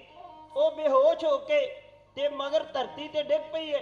ਕਿਰਪਾ ਕਰੋ ਕੋਈ ਸਿੰਘ ਭੇਜੋ ਮੇਰੇ ਨਾਲ ਤੇ ਉਹਨੂੰ ਜਿਹੜਾ ਹੈ ਤੁਹਾਡੇ ਗੁਰਦੁਆਰਾ ਸਾਹਿਬ ਵਿੱਚ ਲਿਆਂਦਾ ਜਾਏ। ਬਾਬਾ ਜੀ ਨੇ ਫਿਰ ਉਥੋਂ ਪਾਲਕੀ ਭੇਜੀ, ਨਾਲ ਸਿੰਘ ਭੇਜੇ ਤੇ ਉਹ ਜਿਹੜੀ ਸੀ ਕੰਵਰ ਕਸ਼ਮੀਰਾ ਸਿੰਘ ਦੀ ਰਾਣੀ ਨੂੰ ਪਲੰਗੇ ਵਿੱਚ ਪਾਲਕੀ ਵਿੱਚ ਲਟਾ ਕੇ ਕਹਿੰਦੇ ਬਾਬਾ ਜੀ ਦੇ ਡੇਰੇ ਵਿੱਚ ਲਿਆਂਦਾ ਗਿਆ।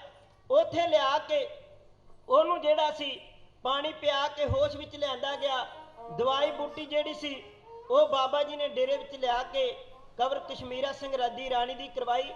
ਤੇ ਬਾਬਾ ਜੀ ਜਾਣ ਗਏ ਵੀ ਜਿਹੜੇ ਹੱਥ ਧੋ ਕੇ ਮਗਰ ਪਏ ਨੇ ਕੰਵਰ ਕਸ਼ਮੀਰਾ ਸਿੰਘ ਦੇ, ਜਿਨ੍ਹਾਂ ਨੇ ਸਿਆਲਕੋਟ ਕਿਲੇ ਉੱਤੇ ਜਿਹੜਾ ਹੱਲਾ ਕਰਵਾਇਆ, ਫੌਜਾਂ ਮਗਰ ਲਾਈਆਂ, ਉਹਨਾਂ ਨੂੰ ਪਤਾ ਲੱਗ ਚੁੱਕਾ ਹੈ। ਉਹਨਾਂ ਨੂੰ ਪਤਾ ਲੱਗ ਜਾਵੇਗਾ ਕਿ ਕੰਵਰ ਕਸ਼ਮੀਰਾ ਸਿੰਘ ਜਿਹੜਾ ਹੈ ਉਹ ਬਾਬਾ ਜੀ ਦੇ ਡੇਰੇ ਵਿੱਚ ਗਿਆ ਹੈ। ਉਹ ਮਗਰ ਆਉਣ ਵਿੱਚ ਢਿੱਲ ਨਹੀਂ ਗੁਜ਼ਾਰਨਗੇ, ਉਹ ਇੱਥੇ ਆਉਣਗੇ, ਲੜਾਈ ਹੋਵੇਗੀ। ਇਹ ਵਸੋਂ ਵਾਲਾ ਥਾਂ ਹੈ ਤੇ ਬਾਬਾ ਜੀ ਜਾਣਗੇ ਵੀ ਸਾਨੂੰ ਇੱਥੋਂ ਜਿਹੜਾ ਆਪਣਾ ਟਿਕਾਣਾ ਬਦਲਣਾ ਚਾਹੀਦਾ। ਬਾਬਾ ਵੀਰ ਸਿੰਘ ਜੀ ਦਾ ਇੱਕ ਡੇਰਾ ਸਤਲੁਜ ਦਰਿਆ ਦੇ ਕੰਢੇ ਉੱਤੇ ਮੁੱਠਿਆਂ ਵਾਲੇ ਦੀ ਧਰਤੀ ਤੇ ਸੀ। ਬਾਬਾ ਜੀ ਨੇ ਨਾਲ ਲਿਆ ਕੰਵਰ ਕਸ਼ਮੀਰਾ ਸਿੰਘ ਨੂੰ, ਉਹਦੀ ਰਾਣੀ ਨੂੰ, ਨਾਲ ਸਾਰੇ ਸਿੰਘ ਲੈ ਕੇ ਤੇ ਨਾਲ ਜਿਹੜਾ ਸੀ ਅਤਰ ਸਿੰਘ ਸੰਧਾ ਵਾਲੀਆ, ਉਹ ਵੀ ਬਾਬਾ ਜੀ ਦੇ ਨਾਲ ਜਾ ਕੇ ਸਤਲੁਜ ਦੇ ਕੰਢੇ ਉੱਤੇ ਬਣਿਆ ਹੋਇਆ ਡੇਰਾ ਮੁੱਠਿਆਂ ਵਾਲੇ ਦੀ ਧਰਤੀ ਉੱਤੇ ਪਹੁੰਚਦੇ ਨੇ। ਉਧਰੋਂ ਗੁਲਾਬ ਸਿੰਘ ਨੂੰ ਪਤਾ ਲੱਗ ਗਿਆ ਵੀ ਜਿਹੜੇ ਖਾਲਸਾ ਰਾਜ ਦੇ ਜਿੰਨੇ ਬਾਗੀ ਨੇ, ਉਹ ਬਾਗੀ ਦੱਸਦਾ ਸੀ, ਭਾਵੇਂ ਹੈਣ ਮਾਲਕ ਸਨ, ਉਹ ਜਿਹੜਾ ਬਾਗੀ ਦੱਸਦਾ ਹੋਇਆ ਉਹ ਜਾ ਕੇ ਹੀਰਾ ਸਿੰਘ ਨੂੰ ਕਹਿ ਰਿਹਾ ਸੀ ਵੀ ਜਿੰਨੇ ਬਾਗੀ ਨੇ ਉਹ ਜਾ ਕੇ ਉਹਨਾਂ ਨੇ ਬਾਬਾ ਵੀਰ ਸਿੰਘ ਦੀ ਸ਼ਰਨ ਲਈਏ, ਸਾਨੂੰ ਉੱਥੇ ਜਾ ਕੇ ਹੱਲਾ ਕਰਨਾ ਚਾਹੀਦਾ ਹੈ। ਬਾਬਾ ਵੀਰ ਸਿੰਘ ਨੂੰ ਕਹਿਣਾ ਚਾਹੀਦਾ ਹੈ ਜਾਂ ਤਾਂ ਸਾਡੇ ਬਾਗੀ ਸਾਡੇ ਹੱਥੀਂ ਦੇ ਦਿਓ, ਨਹੀਂ ਤਾਂ ਅਸੀਂ ਡੇਰੇ ਉੱਤੇ ਜਿਹੜਾ ਹੈ ਉਹ ਬੁਰੀ ਕਰਾਂਗੇ, ਹੱਲਾ ਕਰਾਂਗੇ। ਇਹ ਜਿਹੜੀਆਂ ਖਬਰਾਂ ਸੀਗੀਆਂ ਇਹ ਗੁਲਾਬ ਸਿੰਘ ਨੇ ਜਾ ਕੇ ਹੀਰਾ ਸਿੰਘ ਨੂੰ ਦੱਸੀਆਂ। ਹੀਰਾ ਸਿੰਘ ਨੇ ਆਪਣੇ ਉਸਤਾਦ ਜੱਲੇ ਪੰਡਤ ਨਾਲ ਸਲਾਹ ਕੀਤੀ ਵੀ ਜੱਲਾ ਪੰਡਤ ਜੀ ਹੁਣ ਇਹਨਾਂ ਦਾ ਕੀ ਕੀਤਾ ਜਾਵੇ। ਉਹਨੇ ਆਖਿਆ ਵੀ ਸਾਨੂੰ ਮੁਸਲਮਾਨ ਭੇਜਣੇ ਚਾਹੀਦੇ ਨੇ, ਸਾਡੀ ਫੌਜ ਵਿੱਚ ਇੱਕ ਟੁਕੜੀ ਮੁਸਲਮਾਨਾਂ ਦੀ ਹੈ, ਉਹਨਾਂ ਨੂੰ ਫੌਜ ਦੇ ਕੇ ਭੇਜਣਾ ਚਾਹੀਦਾ ਹੈ ਬਾਬਾ ਵੀਰ ਸਿੰਘ ਦੇ ਡੇਰੇ ਉੱਤੇ, ਵੀ ਉਹ ਜਾਣ ਤੇ ਬਾਬਾ ਵੀਰ ਸਿੰਘ ਨਾਲ ਸੁਲਾਹ ਕਰਕੇ ਆਖਣ ਵੀ ਸਾਨੂੰ ਸਾਡੇ ਬਾਗੀ ਦੇ ਦਿਓ, ਅਤਰ ਸਿੰਘ ਸੰਧਾਵਾਲੀਆ ਤੇ ਕੰਵਰ ਕਸ਼ਮੀਰਾ ਸਿੰਘ, ਅਸੀਂ ਤੁਹਾਨੂੰ ਕੁਝ ਨਹੀਂ ਆਖਾਂਗੇ, ਜੇ ਨਾ ਦਿਓਗੇ ਤੇ ਅਸੀਂ ਡੇਰੇ ਉੱਤੇ ਹੱਲਾ ਕਰਾਂਗੇ। ਇਹ ਜਿਹੜਾ ਜਾ ਕੇ ਜੱਲੇ ਪੰਡਤ ਨੇ ਜਦੋਂ ਜਾ ਕੇ ਉਸ ਮੁਸਲਮਾਨਾਂ ਦੀ ਟੁਕੜੀ ਨੂੰ ਆਖਿਆ ਕਿ ਤੁਸੀਂ ਜਾਓ ਜਾ ਕੇ ਸਾਡੇ ਬਾਗੀ ਲੈ ਕੇ ਆਓ, ਜਾਂ ਉੱਥੇ ਹੱਲਾ ਕਰੋ, ਮੁਸਲਮਾਨਾਂ ਨੇ ਨਾ ਕਰ ਦਿੱਤੀ। ਉਹ ਜਾਣਦੇ ਸਨ, ਉਹਨਾਂ ਨਾ ਇਸ ਕਰਕੇ ਕਰ ਦਿੱਤੀ, ਉਹ ਕਹਿੰਦੇ ਮਹਾਰਾਜਾ ਰਣਜੀਤ ਸਿੰਘ ਜੀ ਜਿਹੜੇ ਸ਼ੇਰੇ ਪੰਜਾਬ ਬਾਬਾ ਵੀਰ ਸਿੰਘ ਦੀ ਜਿਹੜੀ ਇੱਜ਼ਤ ਬੜੀ ਕਰਿਆ ਕਰਦੇ ਸਨ, ਉਹਨਾਂ ਦੀ ਬਾਬਾ ਜੀ ਨਾਲ ਬਣੀ ਬੜੀ ਸੀ, ਅਸੀਂ ਉਹਨਾਂ ਦੇ ਡੇਰੇ ਉੱਤੇ ਚੜ੍ਹਾਈ ਕਰਕੇ ਨਹੀਂ ਜਾਣਾ। ਤੇ ਜੱਲਾ ਪੰਡਤ ਅੱਗੋਂ ਧਮਕੀਆਂ ਦੇਣ ਲੱਗਾ ਵੀ ਜੇ ਤੁਸੀਂ ਆਖੇ ਨਹੀਂ ਲੱਗੋਗੇ ਤੁਹਾਨੂੰ ਫੌਜ ਵਿੱਚੋਂ ਕੱਢ ਦਿੱਤਾ ਜਾਵੇਗਾ, ਤੁਹਾਨੂੰ ਨੌਕਰੀ ਤੋਂ ਬਰਖਾਸਤ ਕਰ ਦਿੱਤਾ ਜਾਵੇਗਾ, ਤੁਹਾਡਾ ਪਰਿਵਾਰ ਭੁੱਖਾ ਮਰ ਜਾਏਗਾ, ਤੇ ਕਰੋਗੇ ਕੀ। ਅੱਗੋਂ ਮੁਸਲਮਾਨਾਂ ਨੇ ਜਵਾਬ ਦਿੱਤਾ ਜਿਸ ਕਰਤੇ ਨੇ ਚੁੰਝ ਦਿੱਤੀ ਏ ਉਹ ਕਰਤਾ ਚੋਗਾ ਵੀ ਦੇਗਾ, ਇਸ ਕਰਕੇ ਸਾਨੂੰ ਨੌਕਰੀ ਤੋਂ ਕੱਢ ਦਿਓ, ਕੋਈ ਡਰ ਨਹੀਂ, ਪਰ ਅਸੀਂ ਤੁਹਾਡੇ ਆਖੇ ਲੱਗ ਕੇ ਬਾਬਾ ਵੀਰ ਸਿੰਘ ਦੇ ਡੇਰੇ ਉੱਤੇ ਹੱਲਾ ਨਹੀਂ ਕਰਾਂਗੇ। ਅੱਗੋਂ ਜਿਹੜਾ ਸੀ ਉਹ ਜਿਹੜਾ ਜੱਲਾ ਪੰਡਤ ਸੀ ਜਿਹੜਾ ਉਹਨੂੰ ਪਤਾ ਲੱਗ ਗਿਆ ਵੀ ਮੁਸਲਮਾਨ ਆਖੇ ਨਹੀਂ ਲੱਗਣਗੇ, ਉਹਨੇ ਫਿਰ ਜਾ ਕੇ ਜਰਨਲ ਲਾਭ ਸਿੰਘ ਨੂੰ ਆਖਿਆ, ਵੇਖੋ ਆਪਣੇ ਕਿੱਡੀ ਛੇਤੀ ਤਿਆਰ ਹੁੰਦੇ ਨੇ, ਜਰਨਲ ਲਾਭ ਸਿੰਘ ਨੂੰ ਆਖਿਆ ਵੀ ਤੁਸੀਂ ਜਾਓ ਬਾਬਾ ਵੀਰ ਸਿੰਘ ਦੇ ਡੇਰੇ ਉੱਤੇ ਹੱਲਾ ਕਰੋ, ਪਹਿਲਾਂ ਉਹਨਾਂ ਨਾਲ ਸੁਲਾਹ ਕਰੋ ਵੀ ਸਾਡੇ ਬਾਗੀ ਅਤਰ ਸਿੰਘ ਤੇ ਕੰਵਰ ਕਸ਼ਮੀਰਾ ਸਿੰਘ ਨੂੰ ਸਾਡੇ ਹਵਾਲੇ ਕਰ ਦਿਓ, ਨਹੀਂ ਤੇ ਤੁਹਾਡੇ ਨਾਲ ਬੁਰੀ ਕਰਾਂਗੇ। ਇਹ ਜਿਹੜੀਆਂ ਗੱਲਾਂ ਜਰਨਲ ਲਾਭ ਸਿੰਘ ਨੂੰ ਆਖੀਆਂ ਸਨ, ਨਾਲ ਇਹਦੇ ਭਾਗ ਸਿੰਘ, ਵਕੀਲ ਭਾਗ ਸਿੰਘ ਤੇ ਵਕੀਲ ਗੁਲਾਬ ਸਿੰਘ ਕਲਕੱਤੀਆ, ਇਹ ਜਿਹੜੇ ਸਨ ਨਾਲ ਭੇਜੇ, ਇਹਨਾਂ ਨੂੰ ਲਾਲਚ ਦਿੱਤੇ ਗਏ ਸਨ, ਕੈਂਠਿਆਂ ਦੇ ਲਾਲਚ, ਬੁੱਧਕੀਆਂ ਦੇ ਲਾਲਚ ਔਰ ਇਹਨਾਂ ਦੀਆਂ ਤਨਖਾਹਾਂ ਵਿੱਚ ਵਾਧਾ ਕਰਨ ਦੇ ਲਾਲਚ ਦੇ ਕੇ ਇਹ ਜਿਹੜੇ ਆਪਣੇ ਹੀ ਆਪਣਿਆਂ ਉੱਤੇ ਹੱਲਾ ਕਰਨ ਵਾਸਤੇ ਜਰਨਲ ਲਾਭ ਸਿੰਘ ਦੀ ਕਮਾਂਡ ਥੱਲੇ ਫੌਜ ਜਿਹੜੀ ਸੀ ਆ ਕੇ ਬਾਬਾ ਜੀ ਦੇ ਡੇਰਾ ਜਿਹੜਾ ਸਤਲੁਜ ਦੇ ਕੰਢੇ ਉੱਤੇ ਮੁੱਠਿਆਂ ਵਾਲੇ ਦੀ ਧਰਤੀ ਉੱਤੇ ਬਾਬਾ ਜੀ ਨੇ ਬਣਾਇਆ ਸੀ, ਜਿੱਥੇ ਬਾਬਾ ਜੀ ਆਪਣੇ ਡੇਰੇ ਵਿੱਚ ਮੱਝਾਂ ਰੱਖਿਆ ਕਰਦੇ ਸਨ ਔਰ ਡੰਗਰ ਰੱਖਦੇ ਸਨ, ਉੱਥੇ ਜਿਹੜੀ ਸੀ ਚਰਾਂਦ ਚੰਗੀ ਸੀ, ਉੱਥੋਂ ਮੱਝਾਂ ਡੰਗਰ ਨਵਾਏ ਜਾਂਦੇ ਸਨ ਸਤਲੁਜ ਦਰਿਆ ਦੇ ਵਿੱਚੋਂ, ਔਰ ਉੱਥੋਂ ਦੁੱਧ ਚੋ ਕੇ ਬਾਬਾ ਜੀ ਦੇ ਡੇਰੇ ਨਰੰਗਾਬਾਦ ਦੀ ਧਰਤੀ ਤੇ ਆਉਂਦਾ ਸੀ। ਉੱਥੇ ਬਾਬਾ ਜੀ ਨੇ ਵਸੋਂ ਵਾਲਾ ਥਾਂ ਹੋਣ ਕਰਕੇ ਉੱਥੋਂ ਬਾਬਾ ਜੀ ਨੇ ਸਾਰਿਆਂ ਨੂੰ ਨਾਲ ਲੈ ਕੇ ਮੁੱਠਿਆਂ ਵਾਲੇ ਦੀ ਧਰਤੀ ਉੱਤੇ ਆਏ। ਇੱਥੇ ਕਹਿੰਦੇ ਜਰਨਲ ਲਾਭ ਸਿੰਘ ਦੀ ਕਮਾਂਡ ਥੱਲੇ ਤੇ ਕਹਿੰਦੇ 18 ਵੱਡੀਆਂ ਤੋਪਾਂ ਦੇ ਕੇ ਜਰਨਲ ਲਾਭ ਸਿੰਘ ਨੂੰ ਤੇ ਵੱਡੀ ਫੌਜ ਦੇ ਕੇ ਆ ਕੇ ਬਾਬਾ ਜੀ ਦੇ ਡੇਰੇ ਨੂੰ ਘੇਰਾ ਪਾਇਆ, ਤੇ ਨਾਲ ਜਿਹੜੇ ਦੋ ਵਕੀਲ ਭੇਜੇ ਸਨ, ਜਿਨ੍ਹਾਂ ਵਿੱਚੋਂ ਇੱਕ ਦਾ ਨਾਂ ਸੀ ਭਾਗ ਸਿੰਘ, ਦੂਜੇ ਦਾ ਨਾਂ ਸੀ ਗੁਲਾਬ ਸਿੰਘ ਕਲਕੱਤੀਆ। ਇਹ ਦੋਵੇਂ ਬਾਬਾ ਜੀ ਦੇ ਡੇਰੇ ਵਿੱਚ ਜਾਂਦੇ ਨੇ, ਬਾਬਾ ਜੀ ਨੂੰ ਜਾ ਕੇ ਫਤਿਹ ਗੁਜ਼ਾਰਾ ਕਰਦੇ ਨੇ। ਬਾਬਾ ਜੀ ਨੇ ਜਲ ਪਾਣੀ ਛਕਾਇਆ ਤੇ ਫਿਰ ਬਾਬਾ ਜੀ ਆਉਣ ਦਾ ਕਾਰਨ ਪੁੱਛਦੇ ਨੇ ਤੇ ਬਾਬਾ ਜੀ ਨੂੰ ਦੱਸਦੇ ਨੇ, ਬਾਬਾ ਜੀ ਅਸੀਂ ਲਾਹੌਰ ਦਰਬਾਰ ਵੱਲੋਂ ਆਏ ਆ, ਸਾਡੇ ਜਿਹੜੇ ਨੇ ਲਾਹੌਰ ਦਰਬਾਰ ਦੇ ਦੋ ਬਾਗੀ ਨੇ ਤੁਹਾਡੇ ਕੋਲ, ਉਹ ਸਿੱਧੇ ਹੱਥੀਂ ਸਾਡੇ ਹਵਾਲੇ ਕਰ ਦਿਓ, ਨਹੀਂ ਤੇ ਬਾਹਰ 18 ਵੱਡੀਆਂ ਤੋਪਾਂ ਲੈ ਕੇ ਫੌਜਾਂ ਨੇ ਡੇਰੇ ਨੂੰ ਘੇਰਾ ਪਾਇਆ, ਡੇਰਾ ਜਿਹੜਾ ਤਬਾਹ ਕਰ ਦਿੱਤਾ ਜਾਵੇਗਾ। ਬਾਬਾ ਜੀ ਨੂੰ ਇਹੋ ਜਿਹੀਆਂ ਗੱਲਾਂ ਕਹਿ ਰਹੇ ਸਨ। ਬਾਬਾ ਜੀ ਨੇ ਆਖਿਆ ਵੀ ਬਾਗੀ ਕੌਣ ਨੇ? ਉਹਨਾਂ ਨੇ ਨਾਂ ਲਏ ਵੀ ਬਾਬਾ ਜੀ ਇੱਕ ਅਤਰ ਸਿੰਘ ਸੰਧਾਵਾਲੀਆ, ਇੱਕ ਕੰਵਰ ਕਸ਼ਮੀਰਾ ਸਿੰਘ, ਇਹ ਖਾਲਸਾ ਰਾਜ ਦੇ ਬਾਗੀ ਨੇ, ਇਹਨਾਂ ਨੂੰ ਸਾਡੇ ਹਵਾਲੇ ਕਰ ਦਿਓ। ਬਾਬਾ ਜੀ ਕਹਿੰਦੇ ਜੇ ਉਹ ਬਾਗੀ ਨੇ ਤੇ ਫਿਰ ਸਿੱਖ ਰਾਜ ਦਾ ਮਾਲਕ ਕੌਣ ਹੈ? ਤੁਸੀਂ ਮਾਲਕਾਂ ਨੂੰ ਬਾਗੀ ਦੱਸ ਰਹੇ ਹੋ, ਉਹ ਤਾਂ ਸਿੱਖ ਰਾਜ ਦੇ ਅਸਲ 'ਚ ਮਾਲਕ ਨੇ ਤੇ ਬਾਗੀ ਤੁਸੀਂ ਹੋ, ਤੇ ਤੁਸੀਂ ਉਹਨਾਂ ਨੂੰ ਬਾਗੀ ਦੱਸ ਰਹੇ ਹੋ। ਇਹ ਗੱਲਾਂ ਚੱਲ ਰਹੀਆਂ ਸਨ। ਬਾਬਾ ਜੀ ਕਹਿੰਦੇ ਹੁਣ ਸਾਡੀ ਸ਼ਰਨ ਵਿੱਚ ਆਏ ਨੇ, ਅਸੀਂ ਗੁਰੂ ਤੇਗ ਬਹਾਦਰ ਪਾਤਸ਼ਾਹ ਮਹਾਰਾਜ ਜੀ ਦਾ ਹੁਕਮ ਵਜਾਉਣਾ ਹੈ। ਬਾਹੇ ਜਿਨ੍ਹਾਂ ਦੀ ਪਕੜੀਏ, ਸਿਰ ਦੀਜੇ ਬਾਹੇ ਨਾ ਛੋੜੀਏ। ਅਸੀਂ ਗੁਰੂ ਤੇਗ ਬਹਾਦਰ ਪਾਤਸ਼ਾਹ ਮਹਾਰਾਜ ਜੀ ਦੇ ਪੂਰਨਿਆਂ ਉੱਤੇ ਚੱਲਣਾ ਹੈ। ਅਸੀਂ ਉਹਨਾਂ ਨੂੰ ਤੁਹਾਡੇ ਹਵਾਲੇ ਜਿਉਂਦੇ ਜੀ ਨਹੀਂ ਕਰ ਸਕਦੇ। ਤੇ ਜਦੋਂ ਬਾਬਾ ਜੀ ਨੇ ਇਹ ਗੱਲ ਆਖੀ, ਬਾਬਾ ਜੀ ਦੇ ਸ਼ਾਨ ਦੇ ਖਿਲਾਫ ਬੋਲਣ ਲੱਗੇ ਤੇ ਲਾਗੇ ਅਤਰ ਸਿੰਘ ਸੰਧਾਵਾਲੀਆ ਬੈਠਾ ਸੀ, ਉਹਨੂੰ ਥੋੜਾ ਜਿਹਾ ਰੋਹ ਚੜਿਆ। ਉਹਨੇ ਫਿਰ ਹਜੇ ਬਾਬਾ ਜੀ ਤੋਂ ਥੋੜਾ ਹੀ ਦੂਰ ਹੋਏ ਸਨ, ਉਹਨੇ ਰਫਲ ਦੇ ਜਿਹੜੀ ਸੀ 2 ਨਾਲੀ ਰਫਲ ਦੇ ਫੈਰ ਕੀਤੇ। ਕਹਿੰਦੇ ਗੁਲਾਬ ਸਿੰਘ ਜਿਹੜਾ ਸੀ ਉਹ ਉੱਥੋਂ ਦੌੜ ਗਿਆ, ਭਾਗ ਸਿੰਘ ਦੀ ਗੋਲੀਆਂ ਮਾਰ ਕੇ ਉੱਥੇ ਥਾਂ ਹੀ ਢੇਰੀ ਕਰ ਦਿੱਤਾ। ਗੁਲਾਬ ਸਿੰਘ ਜਿਹੜਾ ਸੀ ਬਾਹਰ ਜਰਨਲ ਲਾਭ ਸਿੰਘ ਕੋਲ ਜਾ ਕੇ ਕਹਿੰਦਾ ਵੀ ਜਿਹੜਾ ਇਹ ਸਾਹ ਦੇ ਵਿਗੜਿਆ ਹੋਇਆ ਲੱਗਦਾ ਹੈ, ਬਾਬਾ ਜੀ ਦੇ ਖਿਲਾਫ ਮੰਦੇ ਸ਼ਬਦ ਬੋਲਦਾ ਹੋਇਆ ਜਰਨਲ ਲਾਭ ਸਿੰਘ ਨੂੰ ਦੱਸ ਰਿਹਾ ਸੀ ਵੀ ਉਹ ਸਾਨੂੰ ਜਿਹੜੇ ਸਿੱਖ ਰਾਜ ਦੇ ਬਾਗੀ ਦੇਣ ਵਿੱਚ ਹਾਮੀ ਨਹੀਂ ਭਰਦੇ। ਉਹ ਕਹਿ ਰਹੇ ਨੇ ਵੀ ਜਿੰਨਾ ਚਿਰ ਸਾਡੇ ਜਾਨ ਵਿੱਚ ਜਿਸਮ ਵਿੱਚ ਜਾਨ ਹੈ ਉਹਨਾਂ ਚਿਰ ਅਸੀਂ ਕਬਰ ਕਸ਼ਮੀਰਾ ਸਿੰਘ ਨੂੰ ਤੁਹਾਡੇ ਹਵਾਲੇ ਨਹੀਂ ਕਰਾਂਗੇ। ਇਹ ਸਾਰੀਆਂ ਗੱਲਾਂ ਕਰਨ ਤੋਂ ਬਾਅਦ ਕਹਿੰਦੇ ਜਰਨਲ ਲਾਭ ਸਿੰਘ ਨੇ ਆਪਣੀ ਫੌਜ ਨੂੰ ਹੁਕਮ ਦਿੱਤਾ। ਇਹਨਾਂ ਨੇ ਫਿਰ ਬਾਬਾ ਜੀ ਦੇ ਡੇਰੇ ਉੱਤੇ ਹੱਲਾ ਕੀਤਾ ਤੇ ਤੋਪਾਂ ਦੇ ਫੈਰ ਦਾਗਣੇ ਸ਼ੁਰੂ ਕੀਤੇ। ਬਾਬਾ ਜੀ ਦੇ ਜਿਹੜੀਆਂ ਕਹਿੰਦੇ 18 ਗੋਲੀਆਂ ਸੀਨੇ ਵਿੱਚ ਵੱਜੀਆਂ। ਬਾਬਾ ਜੀ ਨੇ ਸ਼ਹਾਦਤ ਦਾ ਜਾਮ ਛਕਿਆ। ਹੋਰ ਜਿੰਨੇ ਵੀ ਗੁਰੂ ਕੇ ਸਿੰਘ ਸਨ ਬਾਬਾ ਜੀ ਦੇ ਡੇਰੇ ਵਿੱਚ, ਇਹਨਾਂ ਡੋਗਰਿਆਂ ਨੇ ਔਰ ਸਿੱਖ ਫੌਜ ਜਿਹੜੇ ਲਾਲਚ ਵਸ ਹੋ ਕੇ ਆਪਣੇ ਉਹ ਬਾਬਾ ਜੀ ਦੇ ਡੇਰੇ ਉੱਤੇ ਚੜ੍ਹਾਈ ਕਰਕੇ ਆਏ ਸਨ। ਇਹਨਾਂ ਨੇ ਬਾਬਾ ਜੀ ਦੇ ਨਾਲ ਜਿਹੜੀ ਇਹ ਕਨਹਾਉਣੀ ਹਰਕਤ ਕਰਕੇ ਬਾਬਾ ਜੀ ਨੂੰ ਸਤਲੁਜ ਦਰਿਆ ਦੇ ਕੰਢੇ ਤੇ ਮੁੱਠਿਆਂ ਵਾਲੇ ਦੀ ਧਰਤੀ ਉੱਤੇ ਕਹਿੰਦਾ ਸ਼ਹੀਦ ਕੀਤਾ। ਫਿਰ ਕਹਿੰਦੇ ਉੱਥੇ ਆਖਰ ਨੂੰ ਸਿੱਖ ਸੰਗਤਾਂ ਇਕੱਠੀਆਂ ਹੋਈਆਂ। ਉਹ ਕਹਿੰਦੇ ਵੀ ਕੋਈ ਆਖੇ ਬਾਬਾ ਜੀ ਦਾ ਸੰਸਕਾਰ ਸਾਡੇ ਪਿੰਡ ਹੋਣਾ ਚਾਹੀਦਾ, ਕੋਈ ਆਖੇ ਸਾਡੇ ਪਿੰਡ ਹੋਣਾ ਚਾਹੀਦਾ। ਫਿਰ ਮਤਾ ਪਿਆ ਵੀ ਜਿਹੜਾ ਕੱਲ ਨੂੰ ਅੰਮ੍ਰਿਤ ਵੇਲੇ ਸਭ ਤੋਂ ਤੜਕੇ ਸਭ ਤੋਂ ਪਹਿਲਾਂ ਆਵੇਗਾ ਉਹਨਾਂ ਦੇ ਪਿੰਡ ਜਾ ਕੇ ਬਾਬਾ ਜੀ ਦਾ ਸੰਸਕਾਰ ਹੋਵੇਗਾ।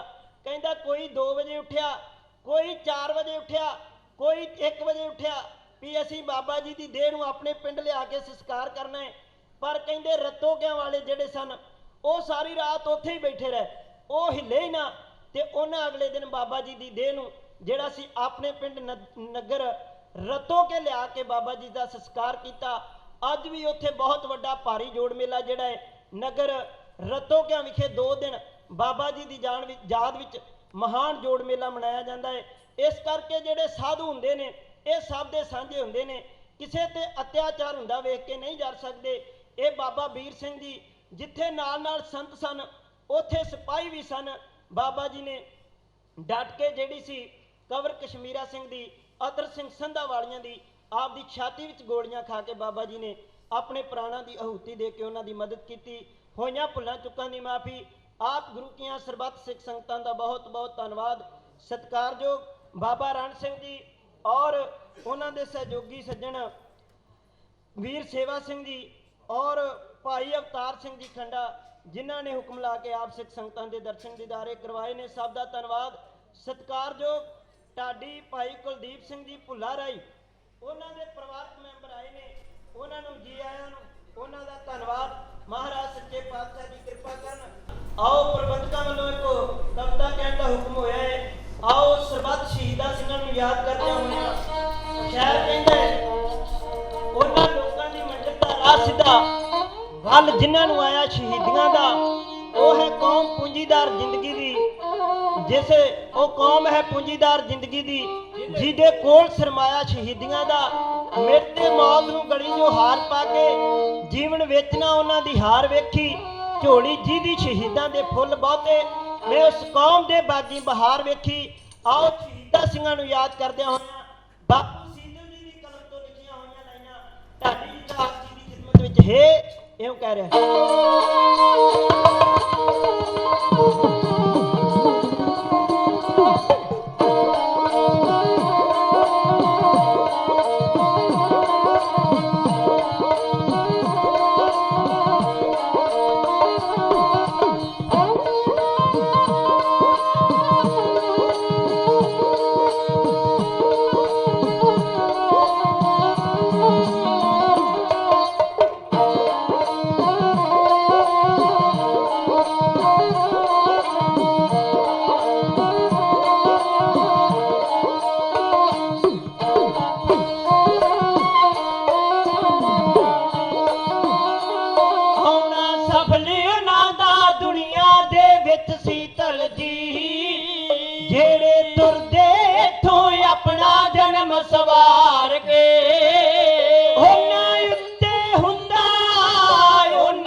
ਉਹਨਾਂ ਉੱਤੇ ਹੁੰਦਾ ਮਾਣ ਦੇਸ਼ ਤੇ ਕੌਮ ਨੂੰ, ਜਿਉਂਦੇ ਵਤਨ ਲਈ ਜੋ ਦਿਲ ਵਿੱਚ ਮਰਨਾ ਤਾਰ ਕੇ। ਦੁਨੀਆ ਅੰਦਰ ਦੁਨੀਆ ਅੰਦਰ ਉਹ ਪਰਵਾਨੇ ਪੂਜੇ ਜਾਂਦੇ ਨੇ।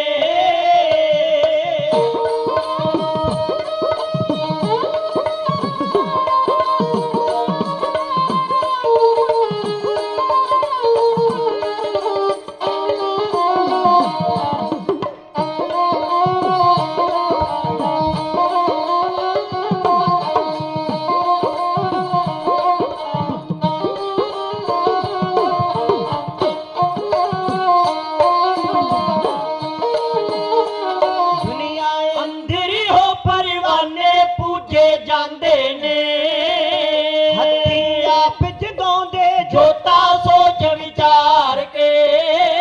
ਸਤਿਗੁਰ ਤੇਗ ਬਹਾਦਰ, ਸਤਿਗੁਰ ਤੇਗ ਬਹਾਦਰ ਵਾਂਗੂ ਅਮਰ ਅਟਲ ਰਹੇ।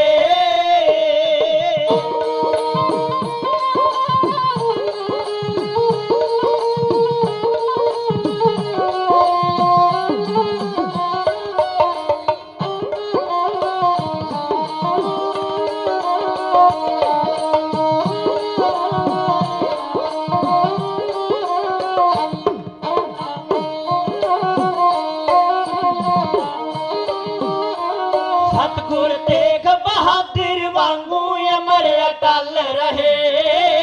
ਰੱਖਦੀ ਜਾੜ ਧਰਮ ਦੀ ਆਪਣਾ ਸਭ ਕਿਛ ਵਾਰ ਕੇ। ਉਹਨਾਂ ਸਦਕਾ ਹੀ ਉਹਨਾਂ ਸਦਕਾ ਹੀ ਇਹ ਧਰਤੀ ਪੂਜਣ ਯੋਗ ਹੈ।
ਜੋਗ ਹੈ। ਸਿੱਧੇ ਕਰਦਾ ਅੰਬਰ ਝੁਕ ਝੁਕ ਸੀਸ ਉਲਾਰ ਕੇ। ਸੀਤਲ ਜਾਣੇ ਬਿਨਸ, ਸੀਤਲ ਜਾਣੇ ਬਿਨਸ ਸਰੀਰ ਦੇ ਪਿੱਛੇ ਰਹਿਣਗੇ।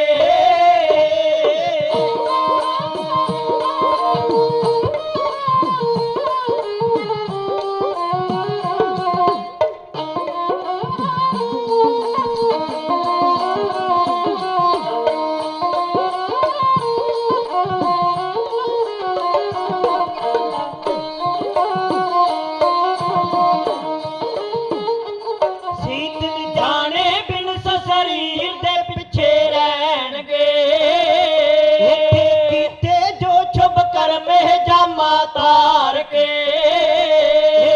ਕੀਤੇ ਜੋ ਸ਼ੁਭ ਕਰਮੇ ਜਾਮਾ ਤਾਰ ਕੇ।